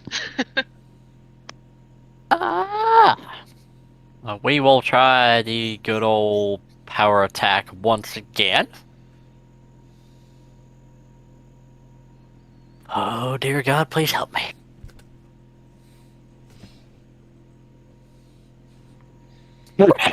Oof. Wow. Okay, got one more action. We cannot hit this guy to save our lives.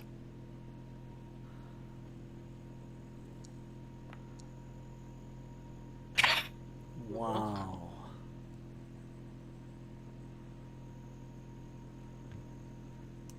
Elias, you may be carrying us out of here in pieces. All right, recovery I roll. can stand up. Spend your hero point to recover. It'll remove your. Does that take you complete? Yeah, I guess it does. One, even if you're dying too. Yeah. Yeah, that's why I figured I'd use the hero point instead of like attempt, because then there we go. Now I'm just Unconscious. unconscious, I guess. Mhm. I am flat-footed and prone.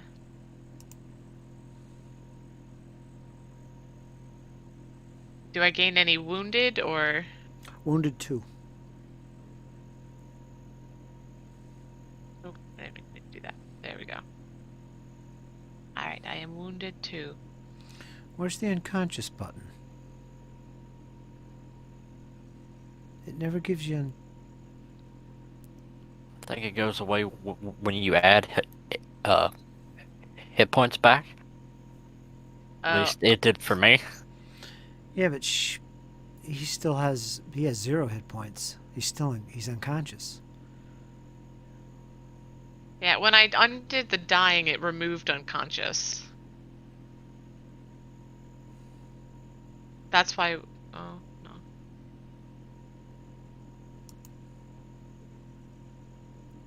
right, now you're unconscious. There you go. All kinds of goodies going on there. All right, so you're stabilized. You're wounded 2. You're stabilized. You still have 0 hit points. Somebody needs to heal you.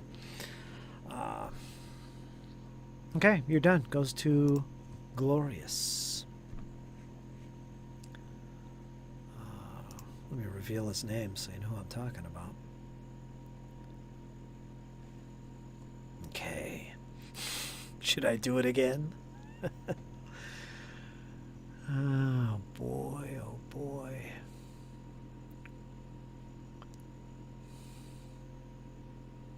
Everybody goes silent. What's he gonna do?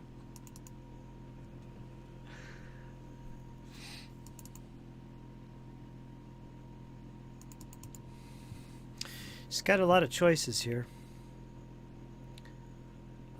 After swiping with that glaive, and he starts to come around again, before he does so, he dives forward with his head, making a horned attack.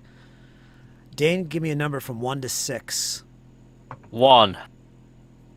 You're lucky. Maggie? Oh crap. In your direction. His horns come piercing towards you. Hitting a 15. I gave away the roll. Which... 50 does not hit. That's No. what you're asking. No, you're My armor class 17. is 17. It is. He misses. And then with that, he once again attempts a broad swipe.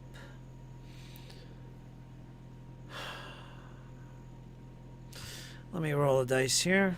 Odds are likely he's coming around in the direction of Elias, because that's the way I described it. But let's give it a chance he doesn't. Wait, let me think of an odds here. He doesn't. He's going to come down toward the center. Dane, give me a number from 1 to 6. 6. Give me another number from 1 to 6. 6. You're lucky. This one is centered right on Valifor. So he basically skipped Elias this time. And he's coming right at Valifor with another swipe. This is his second attack. So there will be a penalty on both of these attacks. It's the broad swipe thing. Let me make sure he can do it more than once in a combat and all that jazz. Yeah. Just takes 2 actions. So it's going to be on...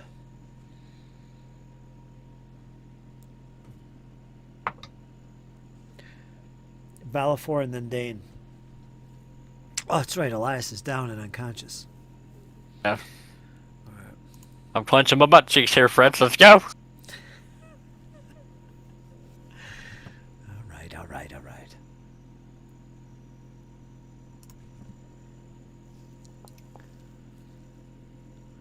Oh, Dane, your turn. Here it comes.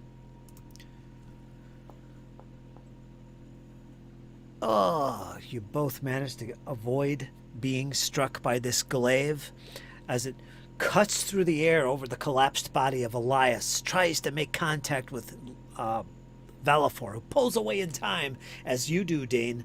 You pull back as well. Maybe Valifor pulled you back slightly and it just misses you. And the glaive arches upward out of harm's way. So you both missed that. So that was his. Yeah, he's done. That's it. By the way, something fun for GMs. If you want to really handle, this is what I do. When you have creatures that kill a foe, they put the foe dying, like Elias went down. If you think there's a chance that creature might continue rending and ripping the carcass of the body, like a boar attack, or a wild bear, or something mindless, or maybe something really intelligent, like an orc who's been around and he knows people fake death, or he just wants to put on that finishing blow, I always revert to my oracle to decide if they continue attacking the downed body for at least one more attack. I always use my oracle for that. Does he continue to rend Elias with another shot to finish off Elias? I use the oracle for that. I'm a very brutal GM.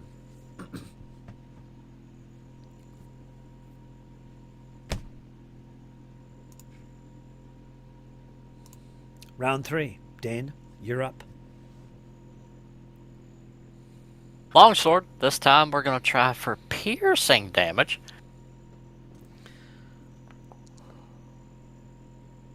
$17. 17. You hit. Piercing damage. Normal damage. 7 piercing.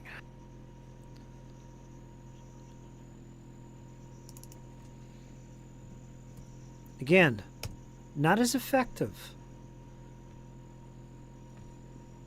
against this bony creature. Going to use exacting strike, and for the meme, I'm going to try to headbutt it. Okay, bludgeoning. This could be a good 17. move. 17 hits. 7 points of damage. Very effective. You can feel some of the bones fall from its rib cage as you collapse them with your head. Ah! Poof. Very effective. A good old friend of mine, Rex, he was notorious for just running around headbutting every single thing. This is the one situation where it's actually called for. Yep, it's badly injured. You're doing some damage. We're going to try it again. All right, attack number 3. Here it comes. No, not good enough. Magnolia, you're up. You're in this blind rage this creature sets before you. You can't seem to just crush it. You want to destroy it so much. What do you do? You're seething. Yeah, I take a step back. 5 foot? Not actually, but like, Okay. like I'm going to get ready to go for a strike, so I'm going to go for an underhanded strike with my great pick and try and like connect in its ribs. 21. What's Fatal D12? Basically, when I score on a critical hit, rather than doing a D10, it'll do a D12 of damage and add another D12. It'll use D12 for the damage die.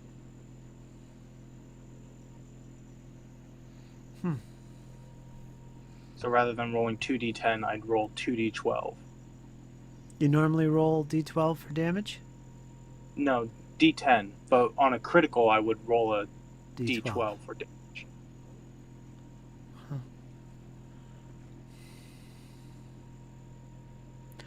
Yeah, you hit. Sorry. Yeah. Oh, accidentally clicked it twice. Well, I appear to have rolled the same thing anyway, so it Yes, doesn't you matter. did. We'll take one of them. We'll take the first one. Yeah. All right. 9 points of piercing damage. Again, not as effective as it could be, sadly. And then I'm gonna follow from an underhand strike. I'm gonna raise it over top, bring my hands together, go for a sledgehammer attack against its ribs for my second attack.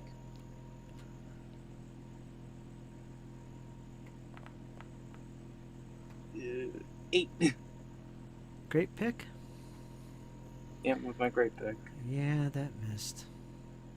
And then I'm gonna follow in Dane's footsteps, and I'm gonna go for an unarmored strike for my last one. Ah, see, you're learning. Well done. An arm strike with the foot. Lift up your foot. Ah, give it a kick in the side. Snap its Yep. leg.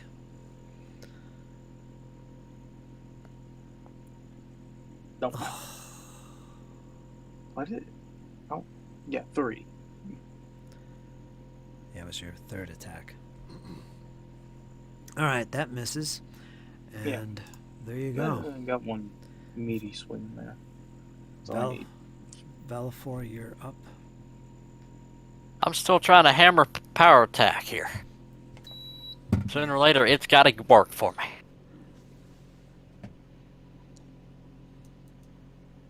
Nope. Wow, what is happening? It's one of those nights. Yeah. It really is. We should have just called it at the break. Yeah. Yeah. Things were good up until Yeah. then. I will go for an unarmored strike just because I can.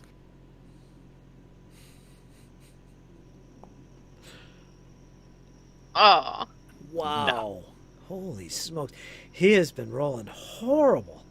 What's wrong? I've been rolling horrible this fight. I was doing all right until we entered that dang door. All right, you're done, right?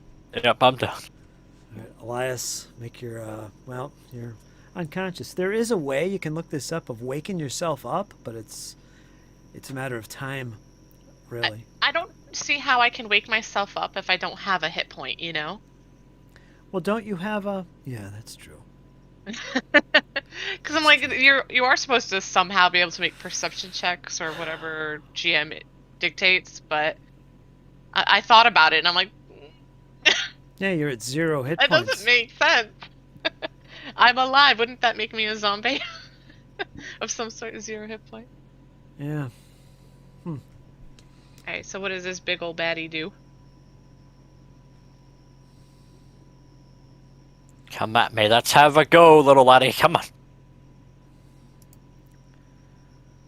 All right, this time we're going to get crazy. I hope you're ready.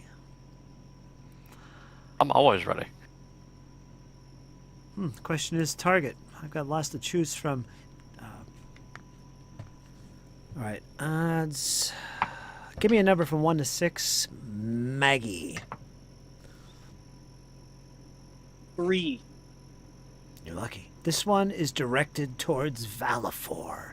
The creature raises itself up with its glaive high into the air, and its head turns and tilts and looks deep into the eyes with its hollow sockets of Valifor. What is Valifor's will DC? Oh, let me look here. 10 plus his modifier for will saves. Whatever that is. 14. Almost critical success. Oof. As it tries to demoralize the Valifor. La la la la la la. I love demoralize. Should use it way more often. It's under intimidation. Fritz, what's the matter with you? Demoralize. 1 action. He got a success on that. That results in the target becomes frightened 1. Alright, so make him frightened 1. And This remains for...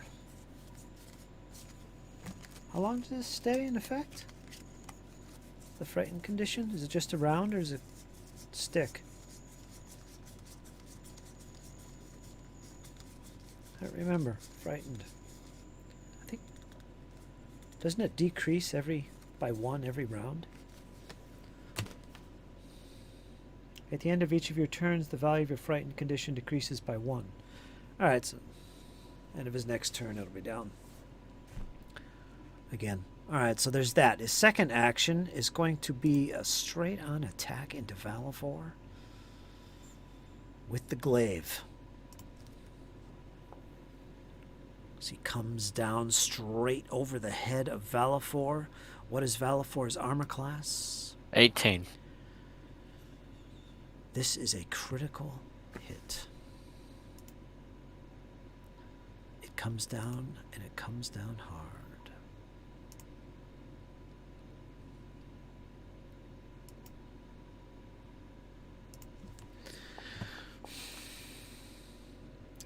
"24 points of slashing damage hits Valifor." Valifor's KO. Okay. He had exactly 24 HP left.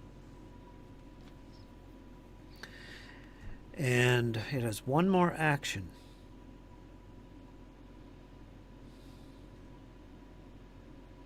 Dane, it attacks. Okay. Another glaive attack, its third attack. Here it is. The glaive comes around in your direction. Your friend Valifor has fallen. It misses. You pull yourself back and away, and you see your friend Valifor fall and collapse to the ground next to Elias, who has also fallen. The two of you stand alone. Maggie, your newfound friend, and you, Dane, as ever. You stand there. You see death approach.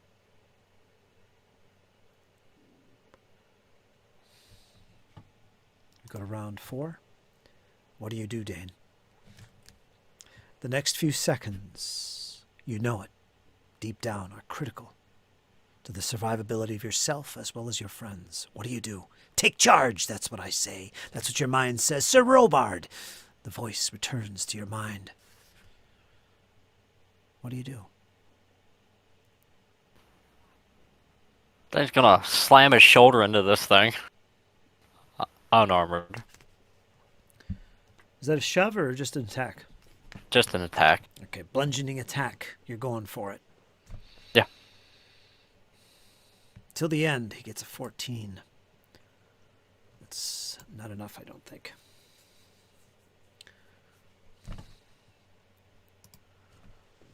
Nope. Nope. No chance. No chance. You get 2 more attacks. Try it again. Another that one. Wow. Yeah. Does anyone This have is hero like a points? record. Yeah. Welcome to my rolls. I call these my order head rolls because this is what I always flip and roll every time. And is that it? Or do No, you- I've got one more. Okay.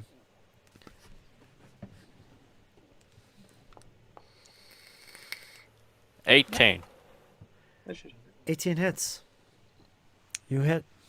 Lay into this creature with bludgeoning damage. Here it is. 5 points. 5 points of damage. 5 points of shoulder damage. I took the full brunt of that. That's for sure. Your turn is done. Maggie, this is the first real taste of combat you've had in a long time. Yep. In a long time. You thirst for this blood. You thirst for this dust coming from snapped bones. What do? I'm gonna break some bones. You're going to break some bones. Come on. I need this. You do. 17. So just manages to hit. What are you attacking with? The great pick? Okay. Piercing great damage. If you guys kill this thing. We need a miracle. 14 points. Minus resistance. Wait. I gotta write down the math. Wow. Okay. That did a lot of damage. Even considering that it wasn't as effective as you thought it would be.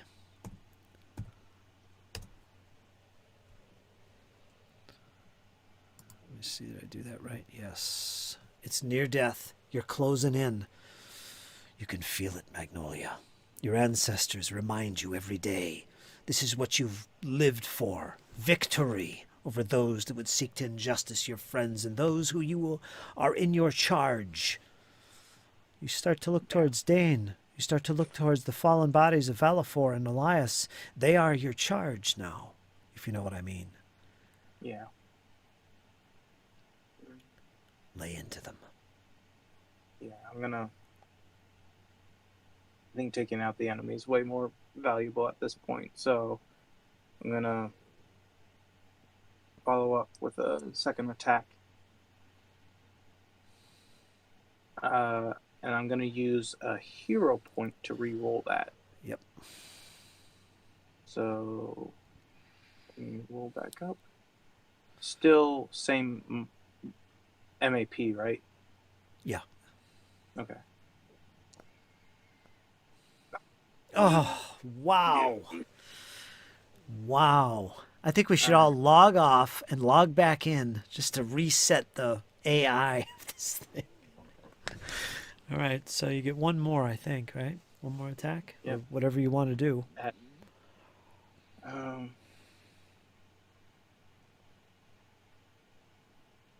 don't know what else. Gonna... Relax. Think, is there anything else you can pull off here? Terrifying. Oh, that's the wrong creature. Should be clicked on you, not the... Is there anything else? Any other options? Actions, rage.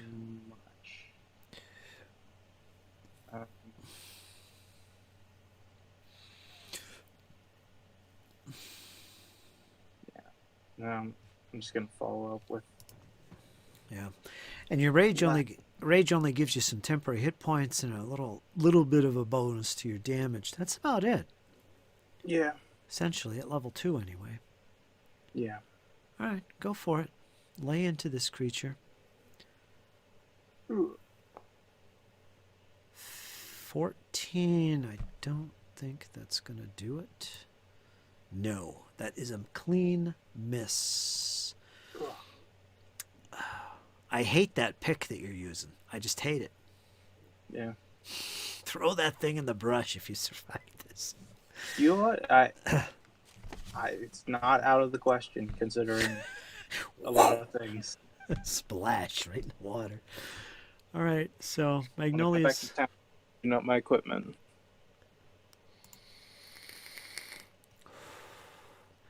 Valifor is next. Is he dying? Yes, he is. He is down. He is KO, and I don't have a hero point to spend on him. All right, let me move him in initiative here as well.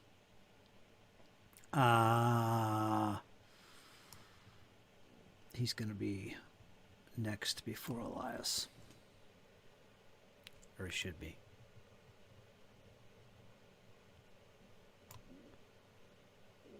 Wait, hold on. Let me move him up. That's not right. Right there.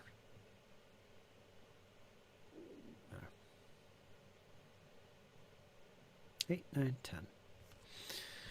All right, so actually, Elias, you're up. Well, there's nothing to do.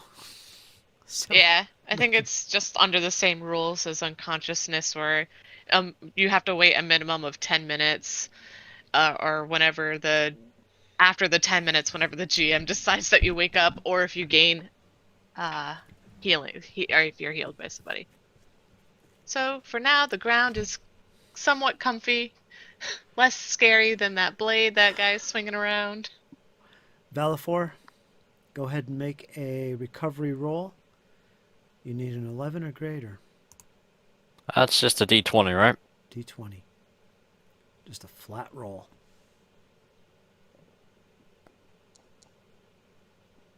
What is 8. frightened?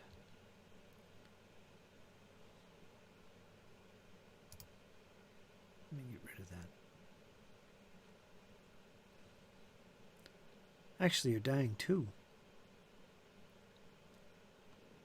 So you needed a 12 or greater. Yeah, that's a normal failure, so you're now dying 3. Uh-oh. Uh-oh.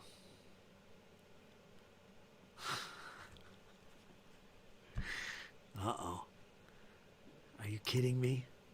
Oh, no. No. Glorious. Sensing fear and sensing death. The creature once again raises high its glaive in the direction of only those 2 that remain standing. Give me a number. A number from 1 to 6, Dane. 5. Right on the money. It's going to come down on you. Oh, joy.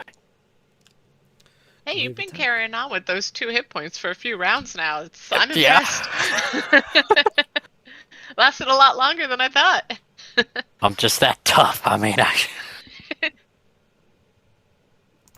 It misses. It comes down in your direction now with a critical hit, Maggie. Oh, okay. Let's see if I can tank this. Probably can, honestly, but Where is our champion? unconscious over he's there. taking a dirt nap right now. He'll be back before lunch. The blade cuts into your flesh. 19 points. Slashing damage. Okay. So that gets rid of my temp HP too. So you said 19? 19. Okay, so that goes to 0. That goes to... Is this the first time you were hit? Yep. Yeah? Wow. Whoa. You're dead. That's the end of that. I may have What missed happened there? it. Yeah, don't worry about it. I was doing it on my character sheet, and I typed -14 rather than what it totaled to. So it just went to 0, and I was like... I seen -40 on that thing. I'm flipping Yeah. out.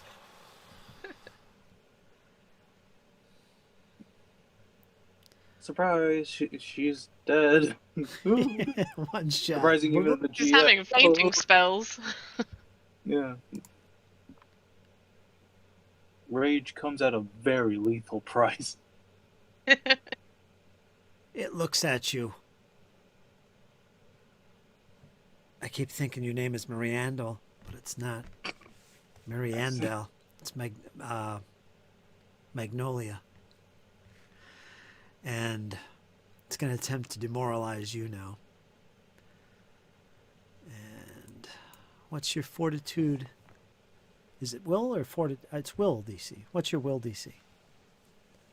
My will DC? It's 10 plus what your will savings throw modifier is. So just add 10 to your modifier. Okay, so that'd be 16. All right. Oh, it does not intimidate you. Now, I don't know what effect that has on you because you're raging. Whether you're immune to mental intimidate things like that, I don't know. But he failed. Not currently, at least. How about that? Yeah, so he does not intimidate you at all. You're not afraid of him. You will die here with your charge, if necessary. Round 5, Dane, once again. Critical thinking. Boy, you're as close to death as you can get. I'm literally hanging on by a sliver. All right, here we go. Like if this thing farts on me, I'm gonna die. This will be awesome. This will be awesome if you defeat this creature. You've been taken. Oh, we're to gonna try for the strike. unarmored. We're gonna slam the old elbow into him. Roll play it up. I'll give you a hero point. 19. Ooh, 19 is a hit. Is this the bludgeoning attacking? Yeah, Yeah. it is. Yeah, this is unarmed. This is great. You're punching him. We just have to make sure to kill it after it's knocked unconscious. Yeah, that's right. Non-lethal. That is right. 6 points of damage.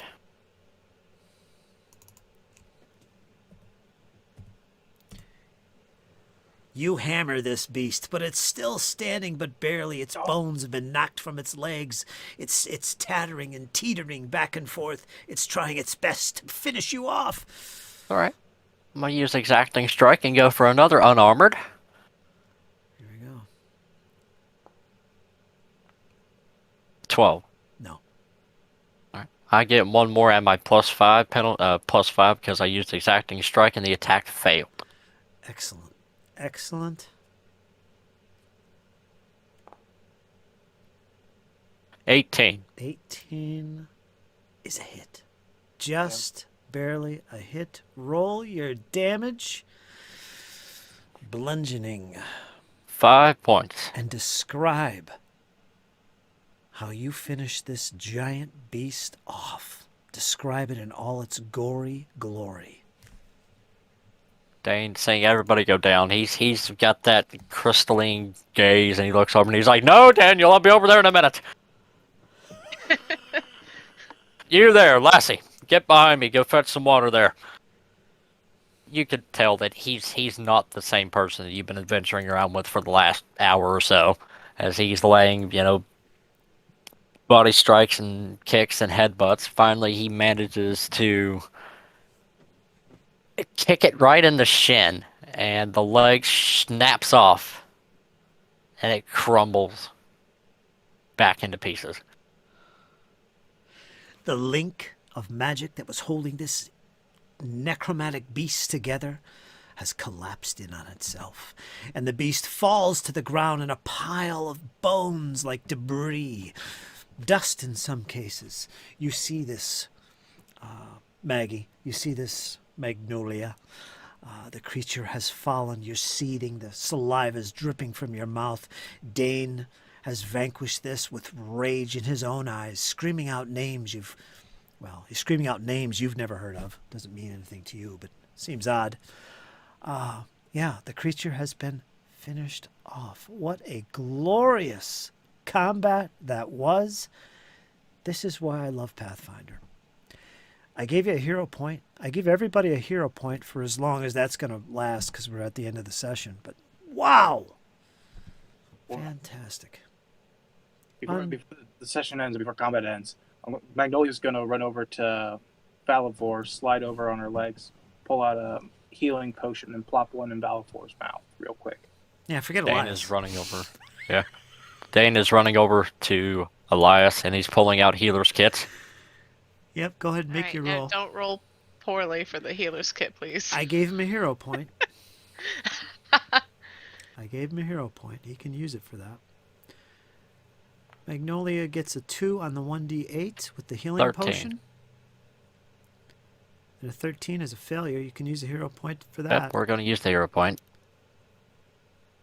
And who did you Do use? that again? Oh, What's man. worse? I don't know, man. And 2 hit points to who? Valifor? Yeah. All right. That will take Yeesh. him. That will take him out of dying. He's stabilized and he has 2 hit points. But he's wounded 3. Isn't he? Or is it just wounded 1? It's wounded 1. What was he dying at? Dying 2. Then he's wounded 2. And he has to take a whole long rest to get rid of those wounded conditions, just as I will. At least I think that's what it is. I thought so too, but I think we've been corrected. All he needs is just healing, even treat wounds. Oh wait, yeah, you're right. We talked about this last time. Yep, and that was new to me. The wounded condition ends if someone restores hit points to you with treat wounds, or if you're restored to hit points, full hit points, and rest for That's 10 minutes. treat wounds, not a potion. No. Wound So conditions- they would still have to treat wounds. Yeah, with treat wounds. Well, I can't treat wounds on Elias for another hour. All right, drag my body around. I will try to treat wounds on Until I wake Valafor and up. see how that goes. Good luck. My dice for the last half just sucked butt. To say the least. It's been pretty bad. Oh, well, there you go. Nailed his first. Every time Jesse comes into a game, he says, my character's always wounded 2 or wounded 3 when I get back. What's going on? All right, so...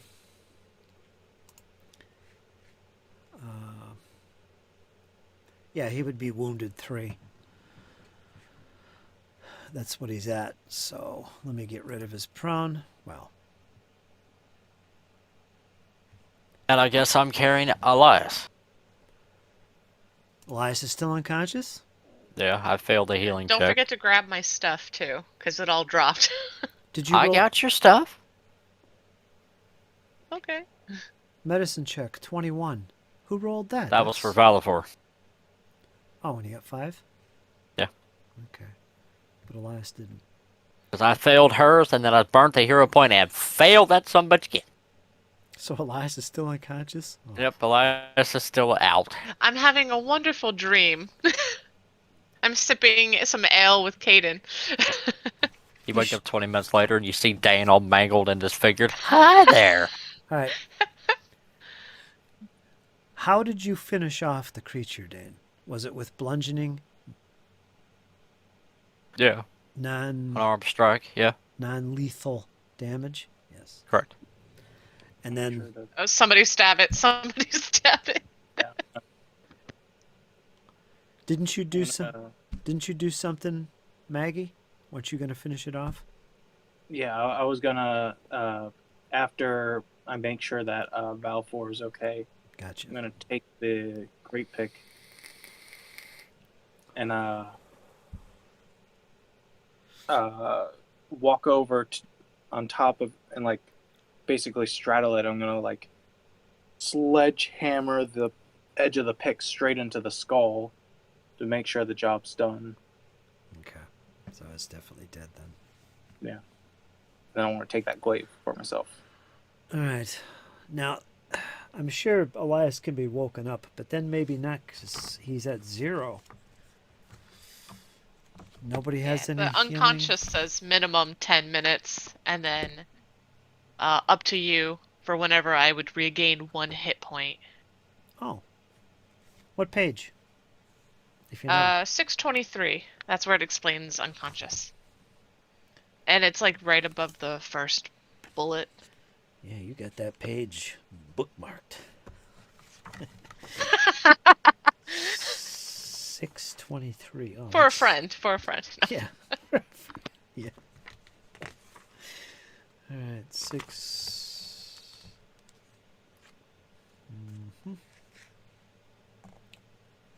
Isn't there a whole section on this, though? I think there is. This is just the wounded condition.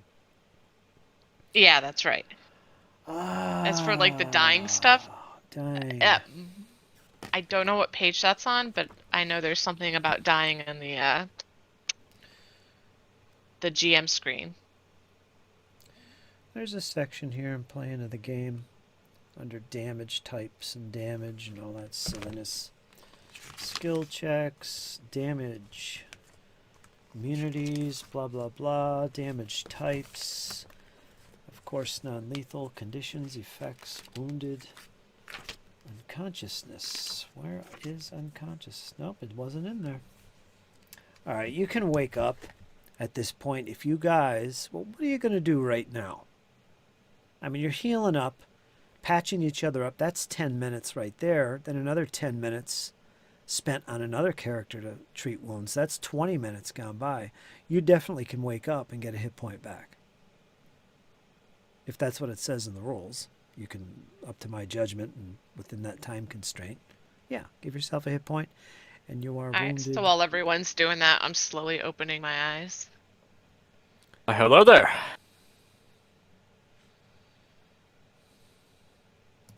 Oh God, what happened? Dane, you look awful. I can feel it.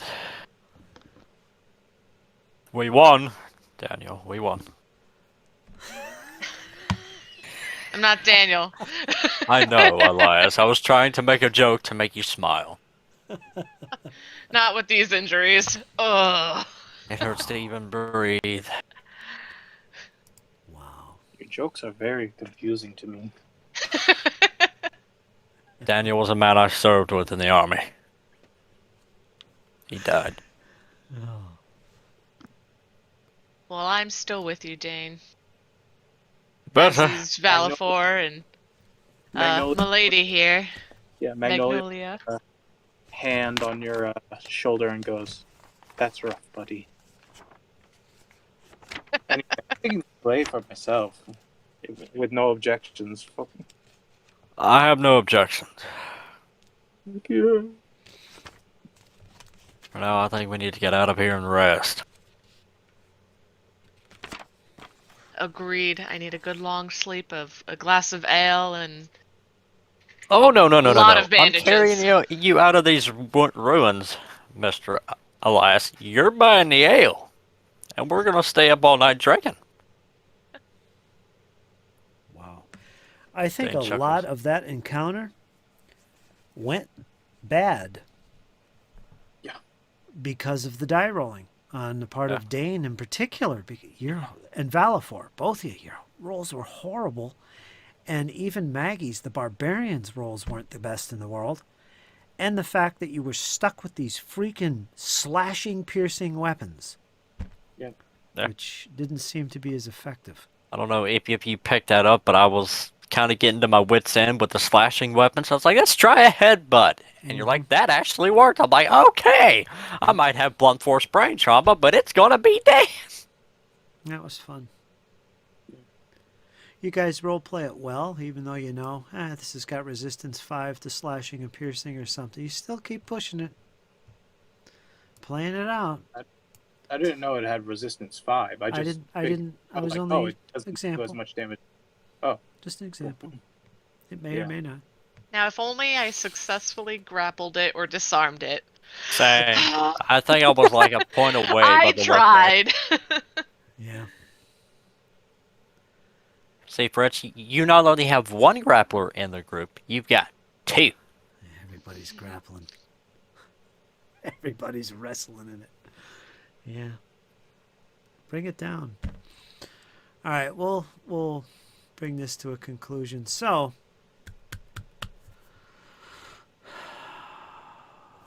what's the healing like? Is everybody okay? I think we want to rest somewheres. Yeah, we don't want to just assume, we're going to spend 6 hours here, lock the doors, and we'll just heal back to full. We'll Barricaded again with the table. Yeah. We'll play this out in the next session and where we are here. That's why in the back in the day, that's why you bought spikes. That's where spikes are for.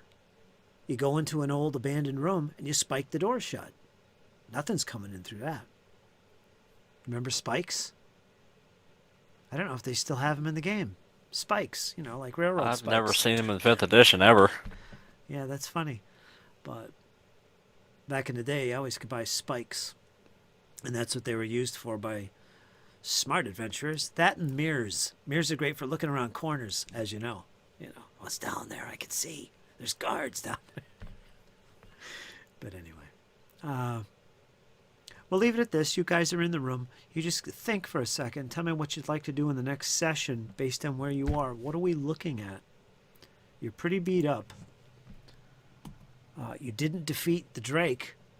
As far as you know, you didn't slay him anyway. Maybe you chased him off for good, though. Who knows? Just a question of, do we want to rest here or risk going the long way out to get back to town, which anything could happen then.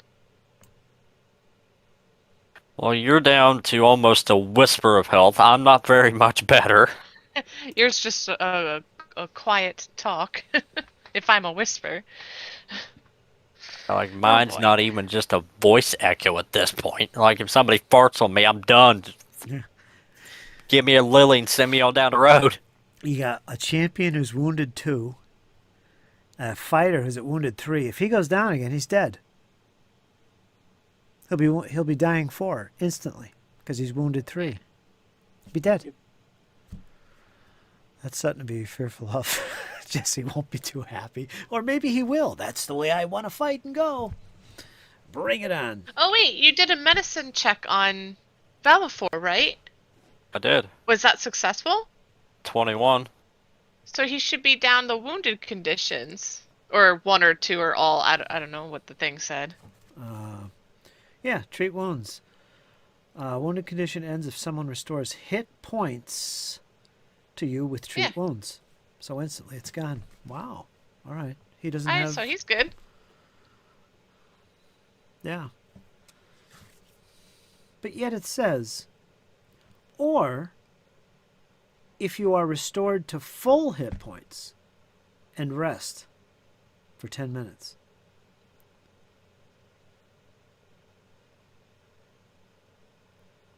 That almost... I guess first, you magically healing yourself and resting versus somebody tending to your wounds, or you're tending to your own wounds. I guess maybe it's medical versus magical. Yeah, good point. Good point. This is why I like to play with other GMs. Good point. And in that case, 1 hour can go by. We could play that out. Because I can tell you right now, nothing is close by at the moment. Although something might be watching. Get back over, Elias. Let's bandage you up. There you go. Everybody can Meanwhile, medicine check. I'm going to lay on hands as many times as possible in a 60-minute time frame on all of us. That's what, 3 times? Yeah, you can do that. But a little bit more than that. But go ahead, and if you're gonna do treat wounds again, that's fine too. I guess it would be 6 times, wouldn't it? 5 times. Christ. Yeah, it would be 5 times because I don't have a focus point right now. Yeah, you've got the math 21. all figured. That's success. 2d8. Yep. And I remove your wounded condition as well, Elias. Excellent. Ooh, and heal 15. And you get 15 back. Crazy. See, I come through clutch when I'm needed. All right, if, like I said, 1 hour goes by, you can do this. There was another treat wounds. Elias, if you want to roll 5, or what is it? Just 5 times whatever. It's just 5. I don't have to roll for any of them, so it's just going to be 6 hit points each time. 30. So if you want to take 4, Dane, so that's going to be 20 hit points, and I'll take 1. I mean, 4 times 6 is 24. Wow. I don't know why I was thinking 5. I will gladly take the 20 hit points back. It's 24 hit points. And I'll use my last one on myself. So that equals 5 times healing, 4 to you, 1 to me. What about Bellafor? Did you add his 15 points? I don't think you did. No, I did not. All right. Let me do it. 15. So he's at 22. Let me double check that. There. Yeah, he's at 22 now after the treat wounds. So he spent an extra hour in here. The power of Caden all over the place. Bandages flying left and right. You're catching your breath. Doors have been shut. Here you are in this little room with bones in the center. That ghastly looking creature still there, but your new friend Magnolia has managed to crush the skull in, shattering its horns. Maybe she'll keep one of those horns. Put it around her neck. Perhaps. Make a horn out of it. Brrr. to battle. Who knows? But here's where you currently are. Let me up the time. I haven't kept track of time the whole session. Whoops, wrong one. Let's see what time it is. We're going to go ahead. And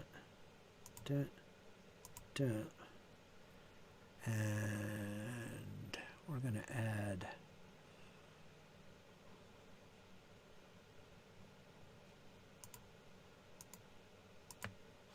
All right, so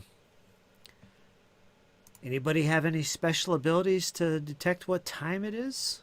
You'd guesstimate at least 3 or 4 hours have passed since you descended this lower level under the gauntlet. You spent a lot of time walking around and healing and doing all that stuff.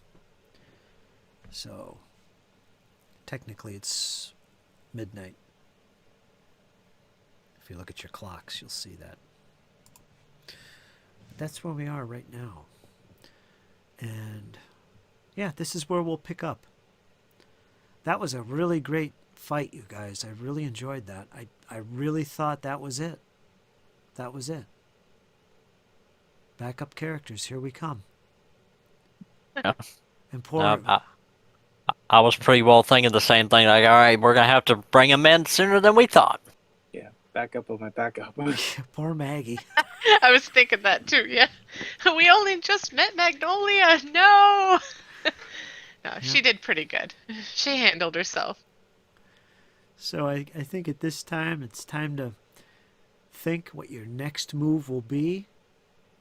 You're healed up pretty good. You could keep on pushing. You're going to have to start deducting food supplies pretty soon. Right? You're getting hungry. Yeah, and I think if you go so many hours without sleep too, yeah, that's another you one. become fatigued. Yeah, sleep I deprivation. think it might be 16 hours, 24. I don't know. I don't remember. It's in travel. Yeah.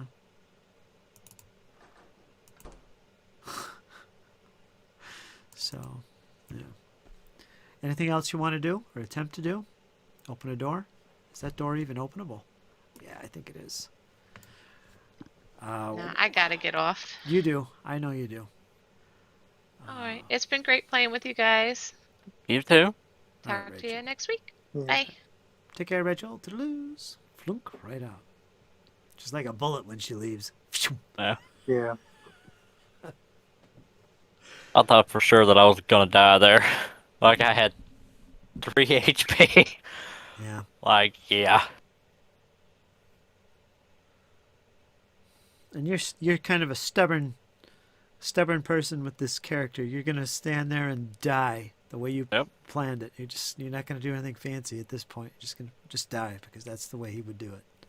Yeah. Then just going to stand there and take it. I gotta admit, it was ballsy to switch over to the bludgeoning punching because you're not doing much damage, but yet you are. Actually, it seemed you were doing more damage. So that was a ballsy move. Hopefully not game breaking, but Not game breaking at all. Let me see what this store says.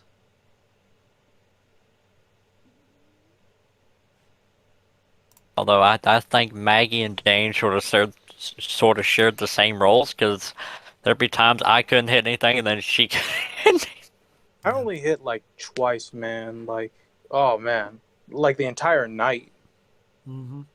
Well, see, like, I did okay Yeah. first half, and it's like as soon as we had that break, it's just like everything just went to hell in a handbasket. Like, my dice just literally jumped up and ran. Yeah. All right. Let me turn off this stream. Folks, you guys enjoy, have a good time. The rest of the week, we're going to shut this stream down.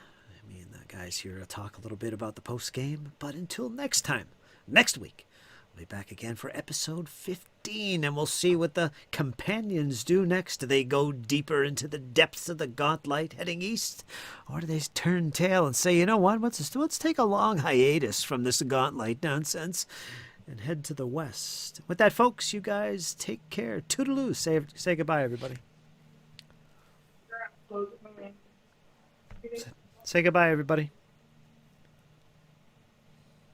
Good night, my friends. Once again, Mr. Fritz Man knocked on me pretty good there. He knocked me down. He knocked Valivor out twice, I think. Really, really awesome, fantastic session once again. Everybody give Fritz a big, huge round of applause for running this for us. And for being awesome and letting us headbutt skeletons that are twice our size. And yeah. Y'all have yourselves a good night. Be safe. Have fun. Once again, everybody give Fritz a big round of applause. He's more than earned it. Thanks. Folks, we'll see you again next week. Toodaloos.